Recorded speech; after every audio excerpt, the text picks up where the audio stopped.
नमो भगवते वासुदेवाय।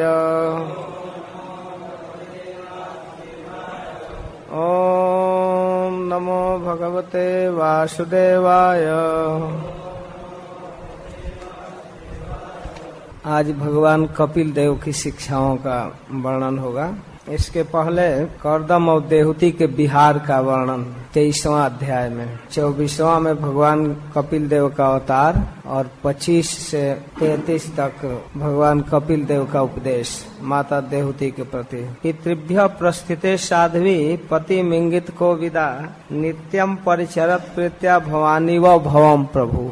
माता पिता के जाने के बाद अपनी पति की इच्छा को समझने वाली परम साध्वी देहूति के दो विशेषता दिया गया है, साध्वी और पति मिंगित को विदा। नाम नहीं रख रहे हैं मैत्री मुनि, कहते हैं पति के इच्छा को जानने वाली और परम साध्वी सरल स्वभाव वाली। नित्यम परिचरत प्रीत्या नित्य प्रति प्रेम पूर्वक सेवा करने लगी भवानी व भवम प्रभु। भवानी जैसे शिव जी की सेवा करती थी।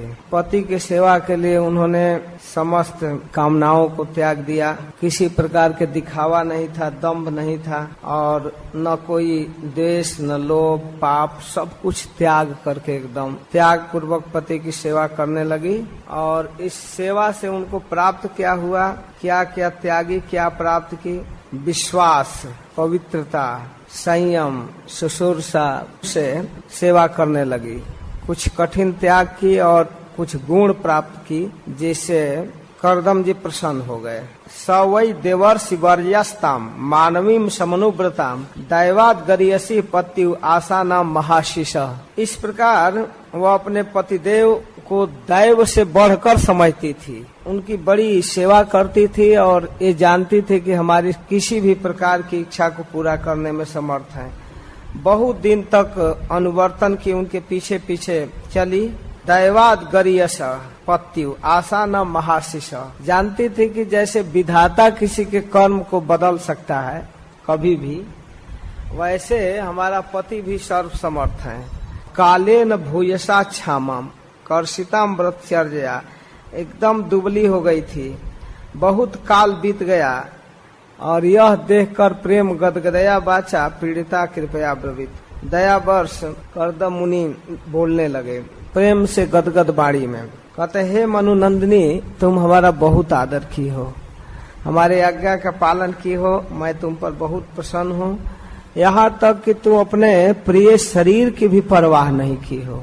तुमने हमारी सेवा की, कोई भी व्यवस्था नहीं, इधर से खाने पीने रहने की कोई व्यवस्था कर्दम मुनि किए नहीं और उनके तपस्या में ही अपने को लीन कर दी। तो इस प्रकार तुमने मुझे सेवा की है, इसलिए भगवान की कृपा से जो कुछ भी मैं अपने योग से, समाधि से, साधना से, तप से जो भी मैं प्राप्त किया हूँ उसमें तुम्हारा अधिकार है। तुम्हारा अधिकार हो गया। केवल विवाह करने से ही अधिकार नहीं हुआ है, तुमने सेवा करके यह अधिकार प्राप्त किया। तुम सेवा के प्रभाव से यह अधिकार प्राप्त की हो। एमे स्वधर्म निरतस्य तप समाधि विद्यात्म योग विजिता भगवत प्रसादा तानेव ते मदनु सेवयान वरुद्धान दृष्टिम प्रपश्च वितराभ्य भयान शोकान। सब पर तुम्हारा अधिकार हो गया है और मैं अब तुमको दिव्य दृष्टि देता हूँ, जिसे तुम देख सकती हो कि तुमको कितना समृद्धि है।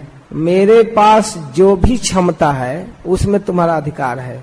स्त्रियां तो केवल विवाह करने से ही जानती है कि पति के सारे धन का मालकिन हो गई। यह उनकी गलत धारणा है। कर्दम जी कह रहे हैं कि तुमने मत अनुसेवया वरुद्धान, मेरी सेवा करके सारे संपत्ति, ऊपर के जो संपत्ति बतला रहे हैं, विद्यात्म योग विजिता स्वधर्म निरतस्य तप समाधि, जो कुछ मैंने प्राप्त किया है भगवत प्रसादा, भगवान की कृपा से जो विभूति मुझे प्राप्त हुआ है, तानेव उन सभी संपत्तियों में ते तुम्हारा भी उसी प्रकार अधिकार है। क्यों कि मदनु सेवनया वरुद्धान, तुमने मेरी सेवा करके वह संपत्ति प्राप्त की है। इस प्रकार तुम मेरी सेवा से कृतार्थ हो गई हो और अपने पातिव्रत धर्म के पालन करने से तुम्हें दिव्य भोग प्राप्त हुआ है। तुम इन्हें भोग सकती हो। मैंने भी जो भोग प्राप्त की है वैसे नहीं प्राप्त की है, मैं भगवान को अपना जीवन समर्पित करके अपने आप दाय भाग से प्राप्त कर लिया है। जैसे बेटा अपने बाप की संपत्ति को केवल जन्म लेने के कारण प्राप्त कर लेता है, वैसे भक्त भगवान की संपत्ति को भक्ति करके प्राप्त कर लेता है, सारा वैभव वैकुंठ आदि के भी। देवहूति की तो सारी चिंता और शोक तो बात सुनकर ही चला गया, वो जान गई, लेकिन उनका मुख थोड़ा सा संकोच से भरा था। स्त्रियों को स्वाभाविक संकोच होता है, लेकिन भीतर बहुत आनंद है कि पति स्वयं प्रसन्न है, कुछ कह रहे हैं। बीड़ा वलोक बिलस धसिता ननाह, भीतर आनंद है, इसलिए थोड़ा मुस्कुराते हुए बड़ा विनय और प्रेम गदगद वाणी से बोलने लगी देवहूति। तो कहती, हे स्वामिन, मैं जानती हूँ कि आपको कभी निष्फल नहीं होने वाली योग शक्ति प्राप्त हुई है, सारा ऐश्वर्य प्राप्त हुआ है। हे प्रभु, सब कुछ देने में समर्थ है, लेकिन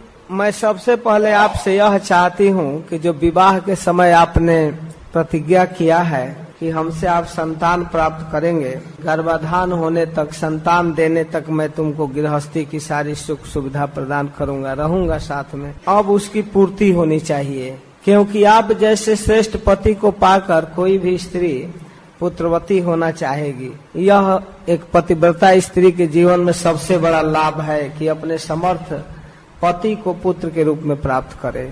इसीलिए वो जाया कही जाती है, जन्म देने वाली, पति को ही अपने गर्भ से जन्म देने वाली। और इसके साथ साथ संतान प्राप्त होने के पहले जो भी प्रसाधन होना चाहिए गृहस्थी के लिए, उस सारी व्यवस्था आपको करना पड़ेगा। मैं अत्यंत दीन और दुर्बल हो गई हूँ, मेरा शरीर आप देख रहे हैं क्षीण हो गया है, आपके अंग संग के योग नहीं है।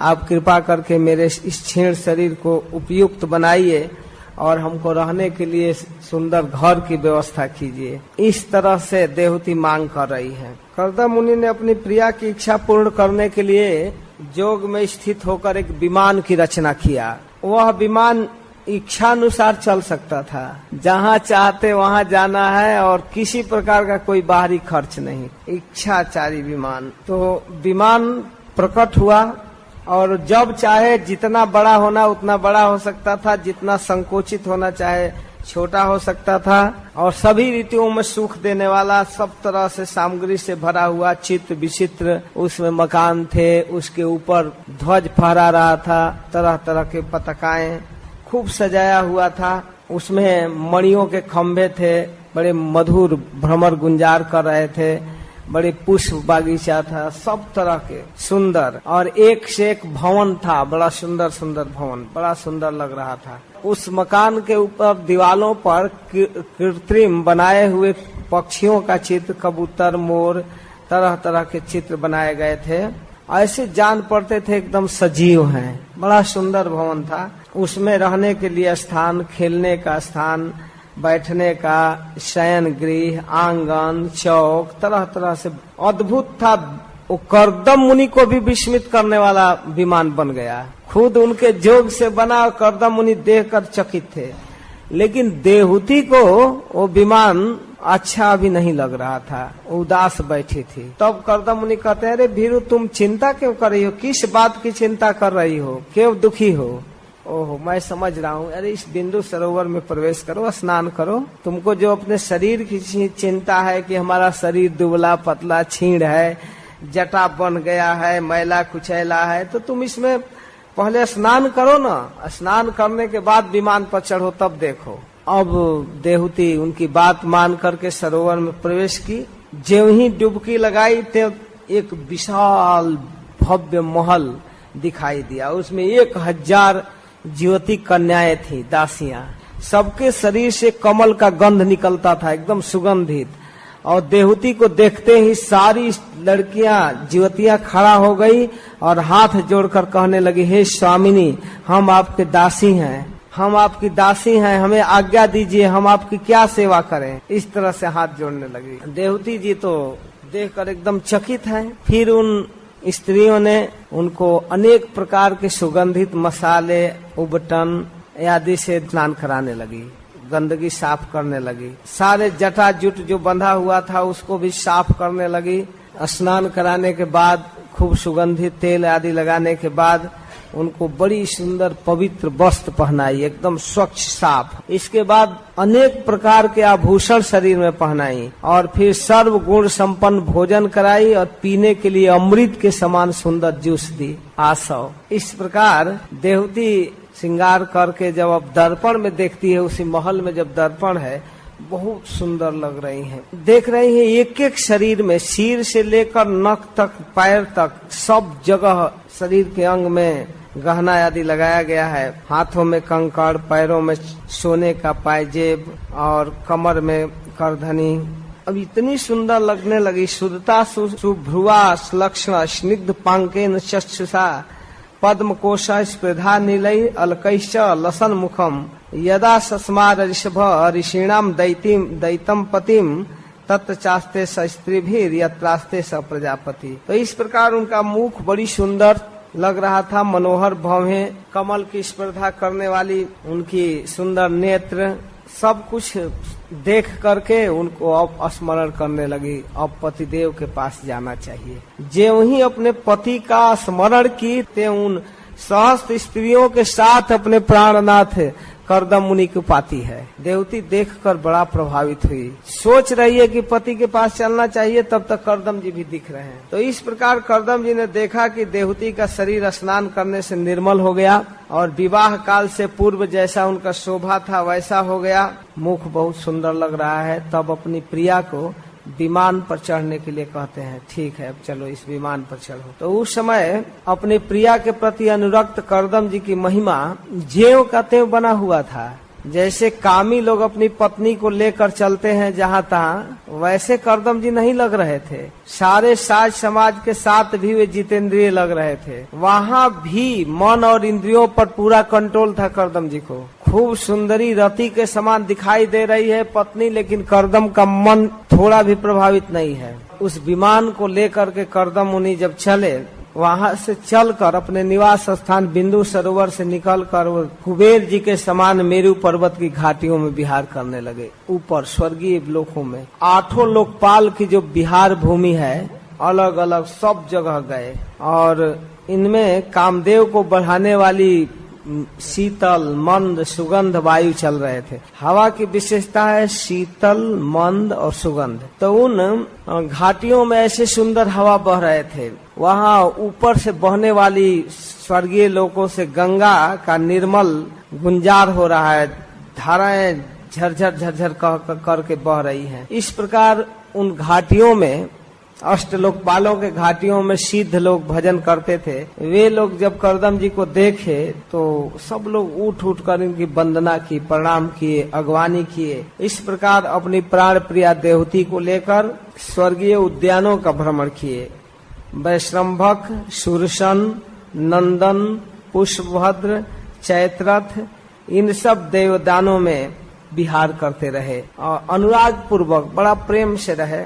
कोई जल्दीबाजी नहीं, घूम रहे थे आनंद से। जहाँ जितना रुकना चाहिए उतना रुक रहे थे और उनका विमान स्वर्गीय देवता जब देखते थे तरस खा रहे थे, देवताओं से भी आगे बढ़ गए। किम दुरापादनम तेषाम पुंसाम उद्दाम चेतसाम यायरा सेतः तीर्थ पद चरणों व्यसनाप्त्यय। अरे विदुर जी, जिन्होंने भगवान के पवित्र पाद पद्मों का आश्रय ले लिया है, उस धीर पुरुष के लिए कौन ऐसी वस्तु है जो सुलभ न हो जाए। जो भगवान के चरणों की आराधना किया है उनके लिए क्या दुर्लभ है, सब कुछ प्राप्त कर लिए। इस प्रकार महायोगी करदम मुनि पूरे ब्रह्मांड के अंदर जितना लोक, द्वीप, वर्ष, सब आश्चर्यमय सृष्टि को दिखाते हुए फिर जब आश्रम पर आ गए, देवती के इच्छा के अनुसार विभज्य नवधात्मानम मानवीम सुरतोत्सुकाम रामम निर्मयन रे में वर्ष पूगान मुहूर्तवत। इस प्रकार बहुत वर्षों तक विहार किए, बहुत काल तक उन स्थानों में घूमते रहे। अपने आश्रम पर आए और देवती की इच्छा जानकर मानवी सुरतोत्सुकाम, मानवी मनुनंदिनी देवती को आनंदित करते हुए अपने आप को 9 भागों में विभाजित करके उनके साथ संग किए। इस प्रकार देवती ने एक ही साथ 9 कन्याओं को जन्म दी। सभी सुंदरी थी और सबके शरीर से कमल का गंध निकल रहा था। उस समय देवहूति जी ने देखा कर्दम मुनि अब संन्यास लेने के लिए तैयार, क्योंकि प्रतिज्ञा कर चुके थे कि हम संतान उत्पन्न करने तक तुम्हारे पास रहेंगे और फिर चले जाएंगे। वन में जाने के लिए उत्सुक पति के सामने अपने व्याकुलता को, आंसू को रोकते हुए बड़े ही मधुर वाणी से कर्दम जी के सामने बोलने लगी और अपने पैरों से के नख से धरती को कुदे रही थी देवहूति। और फिर देवहूति कहने लगी, हे नाथ, सर्वम तद भगवान मह्यम उपोवाह प्रतिश्रुतम अथापि में प्रपन्नाया अभयम दातुमर्हसि। हे भगवान, आपने जैसा कहा था, जैसी प्रतिज्ञा की थी, वो सब पूर्णतः आपने निभा दिया, पूरा कर दिया। फिर भी मैं आपकी शरणागत हूँ, आप मुझे अभय दान दीजिए, आप कृपा कीजिए। इन कन्याओं के लिए जोग वर खोजने पड़ेंगे। यह पति का कर्तव्य है कि पत्नी का पालन करे। आपके वन में जाने के बाद मेरे साथ कौन रहेगा? पति जब पाणी ग्रहण करता है पत्नी का, तो उसके जीवन के भरण पोषण की सारी जिम्मेवारी लेता है। पाति इति पति, पालन करना पड़ता है, खुद करता है, घर मकान रुपया पैसा सब व्यवस्था करता है। फिर अगर संन्यास लेना हो तो अपने बदले में पुत्र देकर जाता है और तब पुत्र अपनी माँ की सेवा करता है। ये पति का कर्तव्य है। बेटियां अपने घर चली जाएंगी तो मेरे साथ कौन रहेगा? तो आपने मुझे अपने बाद पुत्र नहीं दिए, तो आपके जाने के बाद मेरे शोक को दूर करने वाला होना चाहिए। अब तीसरी महत्वपूर्ण बात कह रही है कि हे प्रभु, अब तक तो मैं आपके साथ रही, आप जैसे समर्थ पति को पाकर भी वही इंद्रिय सुख की कामना की। आप एक बार प्रसन्न भी हुए, कुछ मांगने के लिए भी कहे, तो हमने आपसे अब इंद्रिय सुख मांगा, आपने उसको दिया। आपके प्रभाव को नहीं जानने के कारण मैं आपसे विषयों को मांग की। फिर भी प्रभु, मेरा संसार भय भी दूर करने वाला होना चाहिए। मैं भी भजन करना चाहती हूँ और इस संसार के दुख से उपराम होना चाहती हूँ। इसके लिए मुझे क्या करना चाहिए? अगर अनजान में भी, अज्ञान में भी असत पुरुषों का संग किया जाए तो असत संग जो है संसार बंधन का कारण हो जाए। अगर कोई कहे कि हम नहीं जानते थे कि ये दुष्ट है और उसके साथ रहना पड़ा, तो उसके साथ अनजान में किया गया संग, असत पुरुषों का संग संसार बंधन का कारण होता है। और उसी प्रकार अनजान में किया हुआ साधु पुरुषों का संग मुक्ति का कारण होता है। तो हे प्रभु, संगो या संस्कृति हेतु असत्सु बीतो धिया, जिनका दुर्भाग्य है अज्ञान बस अगर कोई असत पुरुषों का साथ संग किए तो संसार बंधन का कारण हो जाता है। और वही स एवं साधुसु कृतो, वही साधु पुरुषों के साथ संग हो तो निसंगत्वाय कल्पते, वह निश्चित रूप से असंगता प्रदान करता है, वैकुंठ देता है। तो हे प्रभु, मैं जानकर या अनजान कर, आपकी महिमा जानूं या न जानूं, मैंने तो संग आपका की, आप जैसे समर्थ पुरुष को अपना पति बनाई, साथ रही।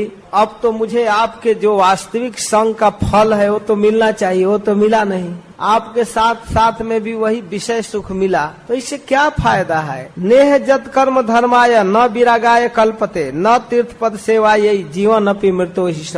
अगर हे प्रभु, संसार में जिस पुरुष को कर्म करते करते धर्म में रुचि नहीं हुई, केवल कर्म पिशाच की तरह कर्म करता रहा, उन कर्मों से धर्म नहीं संपन्न हुआ, खूब कमाया लेकिन दान नहीं दिया, भगवान की सेवा नहीं किया उस धन से, और फिर उन कर्मों से वैराग्य नहीं उत्पन्न हुआ।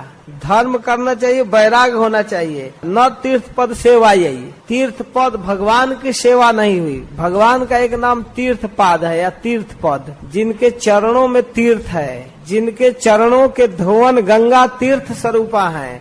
जहाँ जहाँ जाती है, जिधर गंगा चली उधर तीर्थ है, पवित्र करने की क्षमता है। तो हे प्रभु, भगवान की सेवा नहीं हुई तो वह पुरुष जीते हुए भी मरा हुआ है, जीवन अपि मृत्यु ही स, वो मरा हुआ है। हे नाथ, अवश्य ही मैं भगवान की माया से ठग ली गई, हमारी बुद्धि काम नहीं की। आप जैसे मुक्तिदाता पति को प्राप्त करके भी हम संसार बंधन से छूटने की इच्छा नहीं की, कोई जिज्ञासा नहीं की। साहम भगवतो नूनम वंचिता माया दृढ़म, वास्तव में भगवान की माया ने हमारी बुद्धि को हर ली है।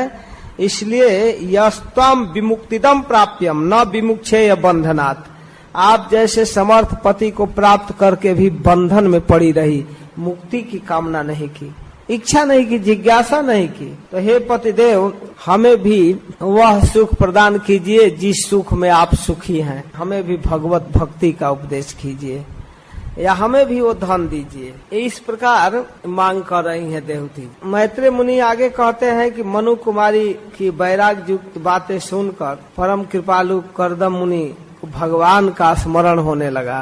कर्दम जी विचार करके कह रहे हैं कि हे देवी, तुम अपने विषय में खेद मत करो, क्योंकि तुम्हारे गर्भ से स्वयं भगवान अवतार लेने वाले हैं। भगवान स्वयं कहे हैं कि मैं आपका पुत्र बनूंगा, तो आएंगे, और आएंगे तो तुम्हारे साथ रहेंगे, तुमको धर्म का उपदेश करेंगे। अब मुझे कुछ नहीं करना है, अब तुमको नियम पूर्वक, संयम पूर्वक, श्रद्धा पूर्वक भगवान का भजन करना चाहिए। बस उनका नाम जपो, कीर्तन करो, उनकी कथा सुनो, भगवान आएंगे तुम्हारा पुत्र बनकर।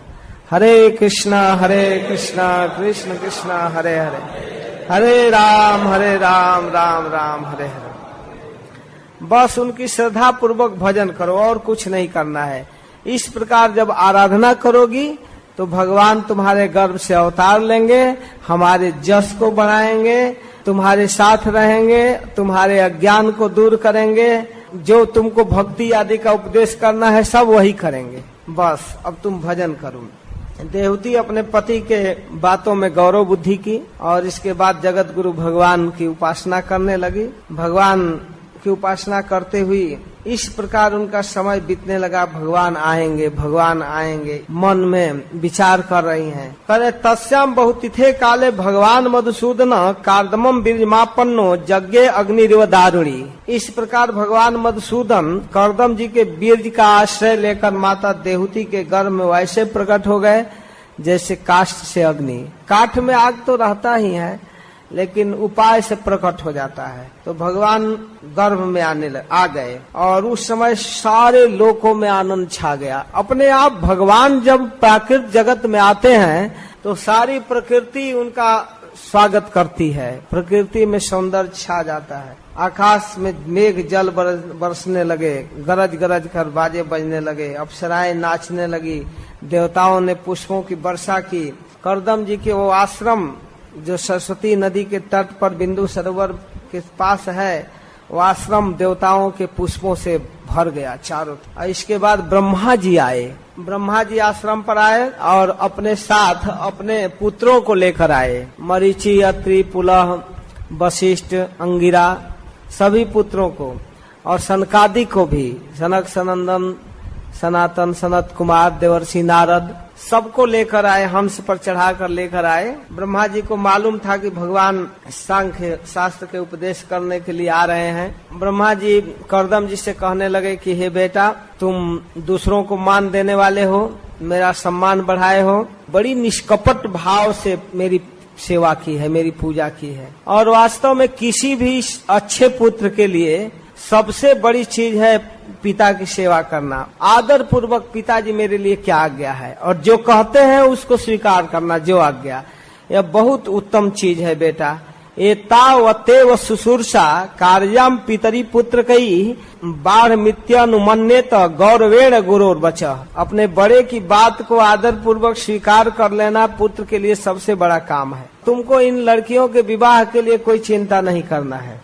मैं तुम्हारे पुत्रियों के विवाह के लिए इन ऋषियों को लेकर आया हूँ, और तुम प्रसन्नता से इनको दान कर दो, समर्पित कर दो, इस संसार में अपना सुजस फैलाओ। कर्दम जी के अत्रि जैसा दामाद, वशिष्ठ जैसा दामाद मिल रहे हैं, अब क्या कहना है। और फिर देवहूति से कहते हैं, हे राजकुमारी, तुम किसी प्रकार की चिंता मत करो, तुम्हारे गर्भ से भगवान आ रहे हैं, साक्षात श्री हरि, जो ज्ञान विज्ञान से समन्वित हैं, समस्त कर्म वासनाओं को अपने ज्ञान से छेदन करेंगे, और अविद्या जनित मोह के ग्रंथियों को काटेंगे, सांघ तत्व का उपदेश करेंगे, पृथ्वी पर स्वच्छंद विचरण करेंगे, और सिद्धगण के स्वामी होंगे, सांख्याचार्यों द्वारा माननीय होंगे, और इनका नाम होगा कपिल, जो तुम्हारे गर्भ में है। इस प्रकार माता देवहूति और कर्दम जी से कह करके ब्रह्मा जी कहे कि ठीक है कर्दम, विधिवत अपने बेटियों का विवाह इन ऋषियों के साथ करो,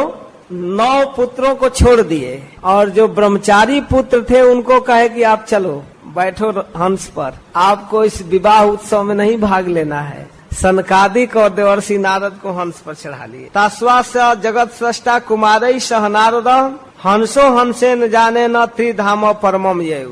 प्रभुपाद जी इस श्लोक के तात्पर्य में लिखते हैं टीका में कि वास्तव में भगवान के बाद जगत गुरु हैं ब्रह्मा जी, तो जगत के लिए शिक्षा देना, हर व्यवहार से शिक्षा देना उनका एक कर्तव्य है। यहाँ अपने आचरण से शिक्षा दे रहे हैं, अपने गृहस्थ बनने वाले पुत्रों के साथ कैसा व्यवहार करना चाहिए, जिनको विवाह करना है उनको छोड़कर, और अपने ब्रह्मचारी पुत्रों की रक्षा करना भी पिता का ही काम है। अब उनको विवाह के उत्सव देखने नहीं दिए, सनकादिक को और नारद जी को साथ में लेकर चले गए। पता नहीं विवाह उत्सव देखने लगे तो इनका मन भी बदल जाए,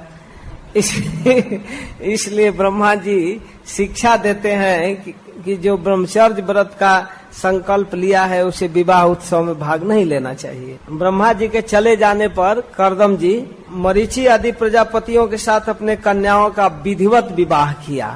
तो अपनी कला नामक कन्या का विवाह मरीचि के साथ, अनसुईया का विवाह अत्रि के साथ, श्रद्धा अंगिरा जी को, हबीरभू पुलस्त को, पुलह जी को गति नामक अपनी पुत्री दिए, और क्रिया को क्रतु जी के साथ, ख्याति भृगु जी के साथ, अरुंधति वशिष्ठ जी के साथ और शांति अथर्वा के साथ। इनकी 9 पुत्रियां हैं और 9 महान ऋषियों को दान किए। कर्दम जी ने उन विवाहिता ऋषियों का बहुत सम्मान किए, खूब सत्कार किए, आदर किए। इस प्रकार विवाह जब हो गया, ऋषि लोग अपनी पत्नियों को ले लेकर अब कर्दम जी की आज्ञा प्राप्त करके अपने अपने आश्रम चले गए। कर्दम जी देखे कि भगवान भी अवतार ले लिए, तो एकांत में जाकर भगवान को प्रणाम करते हैं, कहते हैं कि हे प्रभु, अपने पाप कर्मों के कारण इस दुखमय संसार में नाना प्रकार के पीड़ित जीवों पर कृपा करने के लिए आप अवतार लिए हैं। बहुत तपस्या करने के बाद देवता लोग खुश होते हैं, और आप तो बहुत कम साधना में प्रसन्न हो जाते। हमने आपके लिए क्या किया, बहुत काल तपस्या किए, लेकिन भक्तों की एक विशेषता है कि भगवान की भक्ति को बहुत कम मानते हैं। तो हे प्रभु, हम विषय लोलुप लोगों के लिए आप होने वाली अपनी अवज्ञा पर आप कुछ नहीं विचार किए। जो तपस्या काल में प्रकट हुए थे और कहे कि मैं अवतार लूंगा, वो अवतार लिए। वास्तव में आप महान है प्रभु, मैं आपका क्या सेवा कर सकता हूँ। मैं आपके इस स्वरूप कपिल देव का शरण ग्रहण करता हूँ। प्रभु, आपकी कृपा से मैं सभी ऋणों से मुक्त हो गया, मेरा सारे मनोरथ पूर्ण हो गए, क्योंकि आप हमारे पुत्र बनकर आए। अब मैं संन्यास ग्रहण करके आपका चिंतन करना चाहता हूँ, समाधि में भजन करना चाहता हूँ, शोक रहित होकर विचरण करना चाहता हूँ। हे समस्त प्रजाओं के स्वामी, आप मुझे आज्ञा दीजिए, मैं आपका भजन निश्चिंत होकर करूँ। भगवान से ही आज्ञा ले रहे हैं संन्यास का। तो भगवान कह रहे हैं कि ठीक है, मैंने जैसा आपसे कहा वैसा पूरा किया, और इस लोक में मेरा यह जन्म बड़े बड़े आत्मदर्शी मुनियों के लिए उपयोगी होगा। पहले जो मार्ग था बीच में काल क्रम से जो लुप्त हुआ है, उसको मैं फिर से स्थापित करने के लिए आया हूँ। वास्तव में भगवान कई बार ज्ञान दिए हैं और कई बार ज्ञान लुप्त हो जाता है काल कर्म से। अर्जुन को गीता के उपदेश करते समय भी कहते हैं कि काल के प्रभाव से लुप्त हो गया था, फिर से मैं दे रहा हूँ, मैं पहले सूर्य को दिया था। उसी को कहते हैं ऐसा आत्म पथो व्यक्तो नष्ट कालेन भूयसा तम परवर्तयितुम देहम इमम विधि मया भृतम। हे प्रभु, मैंने इसे फिर से स्थापित करने के लिए आया हूँ। मैं पहले इसको उपदेश किया था और फिर से उपदेश करने आया हूँ। मैं आपको आज्ञा देता हूँ कि आप जाइए, संपूर्ण कर्मों को मुझे अर्पण करके दुर्जय मृत्यु को जीत कर मोक्ष पद प्राप्त कीजिए, मेरा भजन कीजिए। गच्छ काम मया पृष्ठो मई संन्यस्त कर्मणा, वो मुझे अर्पण कर दीजिए, मुझे दे दीजिए और आप जाइए।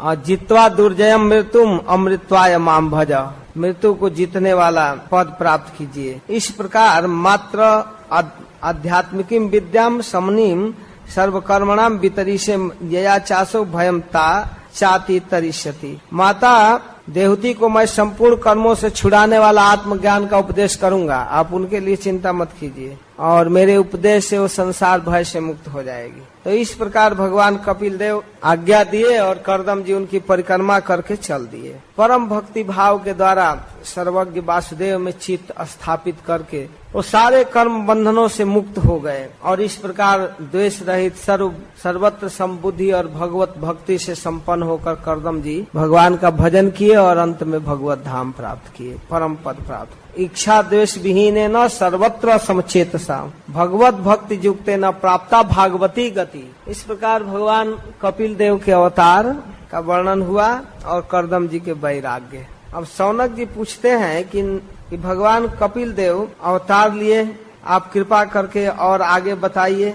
भगवान श्री हरि सर्वतंत्र स्वतंत्र हैं, लीला करते हैं, उनकी सभी कथाएं सभी लीलाएं कीर्तन करने योग्य है। आप कृपा करके और आगे बढ़ाई बताइए जिससे हमारी श्रद्धा भक्ति बढ़े। तद विधत्ते भगवान स्वच्छंदात्म माया तानी में सद्धानस्य कीर्तनन्यानुकीर्तय।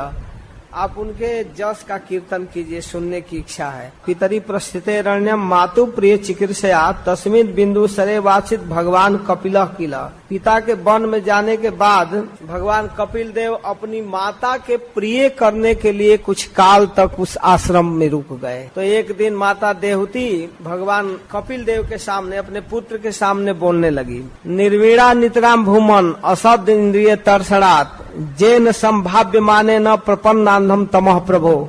माँ अपने बेटे को गुरु बनाकर उपदेश के लिए जिज्ञासा कर रही है प्रभु, इन दुष्ट इंद्रियों की विषय लालसा से मैं बहुत उब चुकी हूँ। इस घोर अंधकार में पड़ी हुई हूँ, अज्ञान अंधकार में, विषय की लालसा से। अब आपकी कृपा से मेरी जन्म परंपरा समाप्त हो चुकी है, क्योंकि आप पुत्र रूप में आए हैं, हमको नेत्र रूप में प्राप्त हुए हैं और मेरे अज्ञान अंधकार को दूर करने के लिए आप सूर्य के समान हैं। इस देह गेह मैं मेरे के जो अज्ञान छाया हुआ है उसको दूर करने के लिए आप आए हैं प्रभु। तम त्वागताहम शरणम शरण्यम सभृत्य संसार तरो कुठारम जिज्ञासयाहम प्रकृते पुरुषस्य नमामि सद्धर्म विदाम वरिष्ठम।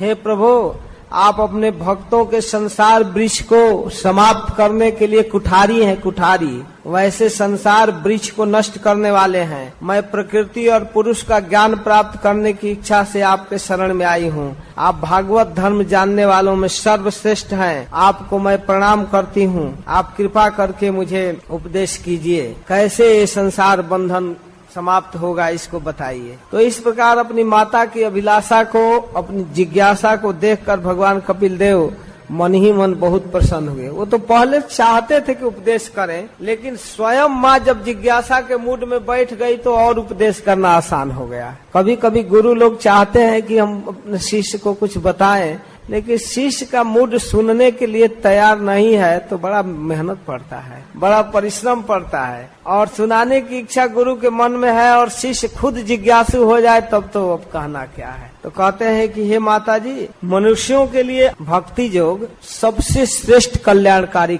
मार्ग है। दुख को समाप्त करने के लिए इससे बढ़कर और कोई साधन नहीं है। इससे दुख समाप्त होता है और सुख की वृद्धि होती है। तो हे साध्वी, यह ज्ञान पहले मैंने ऋषियों को दिया था, नारद आदि ऋषियों को उपदेश किया था और एक काल कर्म से नष्ट हो गया।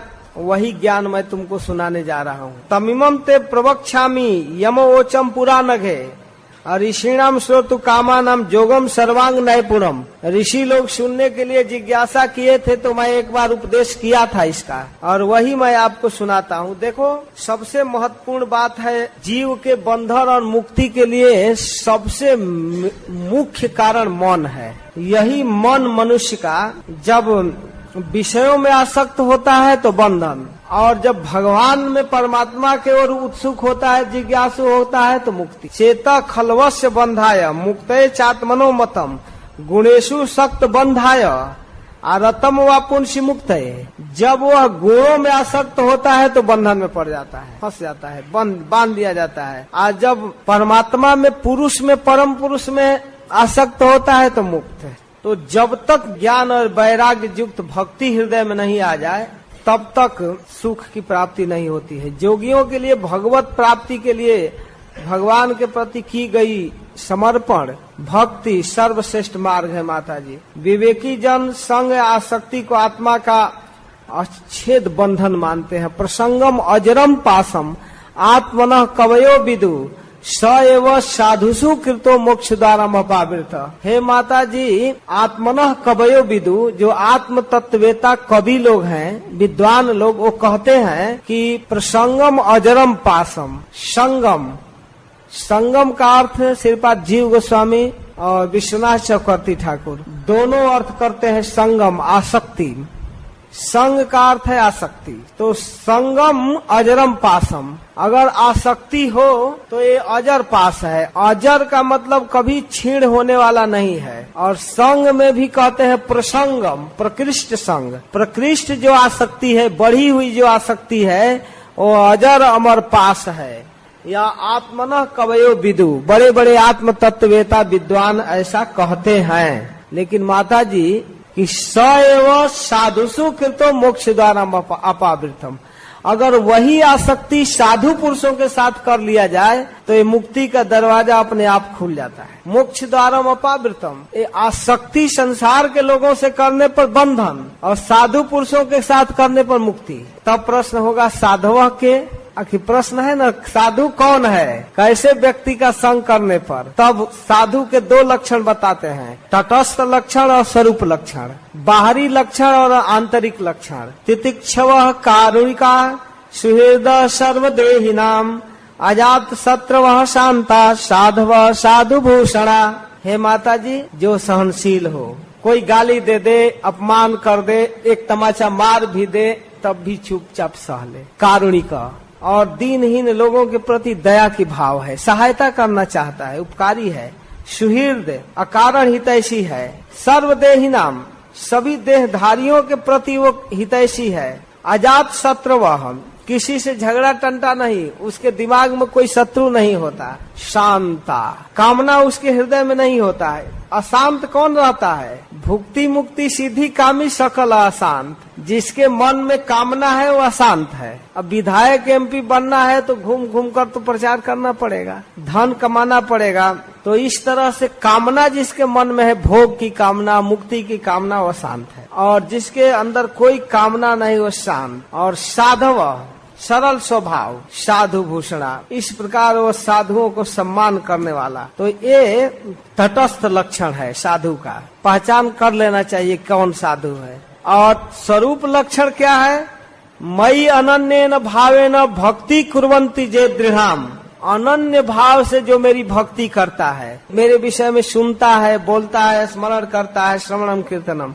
मत कृते त्यक्त कर्माणा त्यक्त सजन बांधवा, मेरे लिए वह सारे कामों को छोड़ देता है, अपने बंधु बांधवों को छोड़ देता है, अपना काम, बिजनेस, व्यापार। मेरी कथा सुनने का अवसर आया तो सारी जिम्मेवारी छोड़ दिया, कथा सुन रहा है। यह उसका अंतरंग लक्षण है, स्वरूप लक्षण। उसके स्वरूप में मेरी भक्ति है, वो बनावटी नहीं करता है। मत कृते त्यक्त कर्माणा त्यक्त सजन बांधवा, मेरे लिए अपने स्वजन को, अपने बंधु को, अपने परिवार को, माता पिता भाई बंधु स्त्री पुत्र सबको छोड़ देता है। मदाश्रया कथा मृष्टा, मेरे आश्रय में रहता है, मेरी मधुर कथा सुनता है। शृण्वन्ति कथयन्ति च, मेरी कथा को सुनता है और बोलता भी है। तपन्ति विविधा तापा, मेरे लिए वो विविध प्रकार के ताप सहता है। जाड़े के दिन में भी स्नान करके मंगला आरती में आता है मेरा दर्शन करने, मेरे लिए तपस्या करता है, एकादशी को उपवास करता है, और मेरी भक्ति के प्रचार में तरह तरह का दुख सहता है, प्रीचिंग करता है। नैतान मदगत चेत सह, उसके चित्त में कुछ है ही नहीं, और मुझ में अपना चित्त लगाए रहता है, अलग से उसकी कोई प्लानिंग, कोई योजना नहीं, मेरी सेवा में लगा रहता है। तो हे देवी, तय एते ते एते साधव साध्वी सर्व संग विवर्जिता संगत्यर्थस ते प्रार्थ्य संग दोषा हराहिते। इसलिए हे देवी, ऐसे सर्व संग परित्यागी महापुरुष होते हैं, और तुमको भी ऐसे ही साधु पुरुषों की संग की इच्छा होनी चाहिए। प्रसंगम अजरम पासम आत्मनः कवयो विदु स एव साधुषु कृतो मोक्ष द्वारा अपावृत, क्योंकि ऐसे साधु पुरुषों के साथ करने पर जो दोष है ना, संग दोष हर जाता है। संग दोष का मतलब गंगा गए गंगा दास, जमुना गए जमुना दास, जहाँ गए वहाँ की दास बन गए, वहाँ का रंग चढ़ गया। परिवार में गए परिवार का रंग, ससुराल में गए ससुराल का रंग। ये जो सामाजिक दोष है वो दोष को हर लेने वाले होते हैं साधु पुरुष। उनके पास आते ही जो सामाजिक, पारिवारिक, जो भौतिक, सांसारिक दोष छाया रहता है हृदय पर, वो दोष समाप्त हो जाता है। इसलिए प्रयास पूर्वक साधुओं के संग में जाना चाहिए अपनी बैटरी चार्ज करने के लिए। ये दोष समाप्त करने वाले हैं। साधु पुरुषों के पास ऐसी चार्जिंग है, चार्जिंग मशीन। क्या होता है? सताम प्रसंगान मम बीर्ज संविदो भवन्ति हृत कर्ण रसायना कथा तदजोषणादास्वपवर्ग वर्तमनि सधारतिर्भक्तिरनुन कमिष्यति। हे माता जी, ऐसे साधु पुरुषों के साथ जब भेंट होता है, सताम प्रसंगान, जब साधु पुरुषों के साथ संग होता है, तो मम बीर्ज संविद हृतकर्ण रसायना कथा भवन्ति, कि मेरी महिमा से भरी हुई कथा होती है, और वह कथा मेरी महिमा से युक्त होने के कारण हृदय को और कान को बहुत मधुर लगती है। हृतकर्ण रसायना, हृदय और कान में रस देने वाली होती है, ये रस देने वाली होती है। और फिर इसके साथ साथ तज्जोषणादास पवर्ग वर्तमनि, और वह कथा अपवर्ग के मार्ग को क्लियर कर देती है, वो बैकुंठ के रास्ता सुलभ हो जाता है। और इसके बाद मेरे प्रति, मेरी प्रेमा भक्ति के प्रति श्रद्धा, रति और प्रेम प्राप्त हो जाता है। हे माता जी, इसलिए साधु पुरुषों का संग करना चाहिए। भक्त्या पुमान जात विराग ऐन्द्रियात दृष्टा सुतान मद रचनानुचिंतया चित्तस्य यत्तो ग्रहणे जोग युक्तो यतिष्यते ऋजुभिर जोग मार गई। उन साधु पुरुषों के साथ सुनने का प्रचुर अवसर मिलता है, विचार किया जाता है, और इस प्रकार मन में जो विषय के कलमश है वो दूर हो जाते हैं एकदम साफ अपने आप, और एकदम आसान हो जाता है भगवत भक्ति, भगवत प्रेम को प्राप्त करना। इस प्रकार इन संसारिक विषयों से वैराग्य होता है, और फिर मेरे प्रति सुदृढ़ भक्ति प्राप्त हो जाती है। जोगेन मय्यर पितया च भक्त्या माम प्रत्यगात्मान मिहा वरुंधे। धीरे धीरे मुझे प्राप्त करने का मार्ग सुलभ हो जाता है। तो फिर कहती है काचित्व उचिता भक्ति कीदृशा मम गोचरा। देवती जी फिर प्रश्न करती है कि आपकी उचिता भक्ति क्या है, समुचित रूप से एकदम सरल सहज भक्ति क्या है। यया पदम ते निर्वाणम अंजसान्वान सवा अहम, जिससे मैं सहज में उस निर्वाण पद को प्राप्त कर लूं। बड़े बड़े जोगी लोग जिसको प्राप्त करते हैं उसको आसानी से प्राप्त करने वाला मार्ग बताइए। और उस भक्ति के कितने अंग हैं, किस प्रकार उसके विभेद हैं, कैसे उसको प्राप्त किया जाता है, आप कृपा करके बताइए। आपकी कृपा से मैं मंदमती स्त्री जाति दुर्बोध विषय को समझ सकूं, एकदम आसान करके बताइए। तदे तन में बीजानी ही यथा हम मंद धीर हरे। मंदधी अपने कहती है, कम बुद्धि वाली है, दैनता में बोल रही है, भगवान की माँ है, बुद्धि कम थोड़े है। कह रही है कि मंदधी तथा अहम मंदधी, हम कम बुद्धि वाली है, हरे हमारे अज्ञान को हर लीजिए, हरे संबोधन कर रही, कृपा करके बताइए। भगवान कहते हैं कि हे माता जी, जिसका चित्त एकमात्र मुझ में लग जाता है, भगवान हरि के प्रति स्वाभाविक प्रवृत्ति हो जाती है, तो उसको अहेतुकी भक्ति कहते हैं। स्वाभाविक प्रवृत्ति, किसी कारणवश नहीं, स्वाभाविक ही लग जाए, कोई ऊपर से नियम कानून का बंधन न हो और न कोई कामना हो। तरह तरह के भक्त होते हैं अनेकों प्रकार के, लेकिन स्वाभाविकी भक्ति जब हो जाए भगवान के प्रति, यही भक्ति अहेतुकी भक्ति है। और यह भक्ति मुक्ति से बढ़कर है। अनिमिता भागवती भक्ति सिद्धे गरीयसी जरत्यासु या कोशम निर्गिण मनलो जथा नैकात्मना में स्पृहंति केचिन मतपाल सेवा भिरता मदीहा एनोन्यतो भागवता प्रसज्य सभा जयंते मम पौरुषाणी। हे मेरी माता जी, मेरे चरणों में प्रीति रखने वाले, मेरी ही प्रसन्नता के लिए कार्य करने वाले ये भक्त कितने बड़भागी हैं। वे परस्पर मिलकर मेरे पराक्रमों की चर्चा करते हैं, उनको मुक्ति आदि नहीं चाहिए, वे मेरी चर्चा करते हैं और परस्पर में आपस में मेरी कथा को सभा जयंते मम पौरुषाणी कहने में आनंदित होते हैं, आनंद लेते हैं। परस्पर अन्योन्यतो भागवता प्रसज्य, भगवान की कथा कहने में सभा जयंते आनंदित होते हैं मम पौरुषाणी। और पश्यन्ति ते में रुचिराम बसंत प्रसन्न वक्ता ऋण लोचनानी रूपाणी दिव्यानी वर प्रदानी साकम वाचम स्पृह्याम वदंती। और वो मेरे स्वरूप का दर्शन करते हैं, मेरे सुंदर मनोहर झांकी को देखते हैं, स्पृहा करते हैं। पश्यन्ति ते में रुचिराम वसंत, वे मेरे मुखारविंद को देखते हैं, प्रेम पूर्वक देखते हैं, बात करते हैं, एक दूसरे से मेरे विषय में बताते हैं जैसे शास्त्रों में मेरा स्वरूप है। ऐसी मेरी भक्ति न चाहने पर भी उनको परम पद दिला देती। नहीं चाहते हैं, चाहते हैं कि हम भगवान के इन रूपों को देखें, इन लीलाओं को गावें, हम इसी जगत में रहें, लेकिन वो मेरी भक्ति उनको परम पद दे देती है। इसलिए जिनका एकमात्र मैं ही प्रिय हूँ, मैं ही आत्मा हूँ, मित्र हूँ, गुरु हूँ, सुहृद हूँ, इष्ट हूँ, आश्रय हूँ, और वो वैकुंठ धाम में पहुंचकर किसी भी प्रकार दिव्य भोगों से रहित नहीं होते, न मेरा काल चक्र उनको ग्रसित करता है, कोई प्रभाव नहीं उन पर है, वही मुझको सब कुछ मानते हैं, उन पर कोई काल चक्र नहीं होता, वो यहाँ रहे वहाँ रहे, कहीं भी रहे भजन करेंगे। हे माताजी, नान्यत्र मद भगवतः प्रधान पुरुषेश्वरात् आत्मना सर्वभूतानां भयम तीव्रम निवर्तते मद भयात् बाति बातोयम सूर्यस्तपति मद भयात् वर्ष तिंदो दहत अग्नि मृत्यु चरती मद भयात् ज्ञान वैराग युक्ते न भक्ति जोगेन जोगिन क्षेमाय पाद मूलम में प्रसिन्त्या कुतो भयम एता वानेव लोकेस्मिन् पुंसाम निःश्रेयसोदय तीव्रेण भक्ति जोगे न मनोमय अर्पितम स्थिरम। हे माताजी, साक्षात मैं भगवान हूँ, प्रकृति और पुरुष का प्रभु हूँ, कंट्रोलर, तथा समस्त प्राणियों के आत्मा हूँ, सब प्रकार से मृत्यु रूप महाभय से छुटकारा देने वाला हूँ। इस बात को समझना चाहिए, मेरे सिवा और कोई मृत्यु से मुक्त नहीं कर सकता, मैं ही मुक्ति देने वाला हूँ, मृत्यु से छुटकारा देने वाला। इस तरह अपने विषय में भगवान बोल रहे हैं। माता जी, मेरे भय से ये ऑक्सीजन सप्लाई हो रहा है सबके नाकों तक। मद भयात बाति बातोयम सूर्यस्तपति मद भयात, ये हवाएं मेरे भय से चल रही है, मेरे भय से सूर्य राइट टाइम पर उगता है और सारे जगत को प्रकाश देता है, मेरे भय से इंद्र वर्षा करता है, अग्नि में जलाने की क्षमता है, और मेरे भय से काल सबको मारता है। मद भयात बाति बातोयम सूर्यस्तपति मद भयात वर्ष तिंदो दहत अग्नि मृत्यु चरती मद भयात। तो इस प्रकार जोगी जन ज्ञान वैराग युक्त भक्ति योग के द्वारा शांति प्राप्त करने के लिए मेरे इन निर्भय चरण का आश्रय लेते हैं।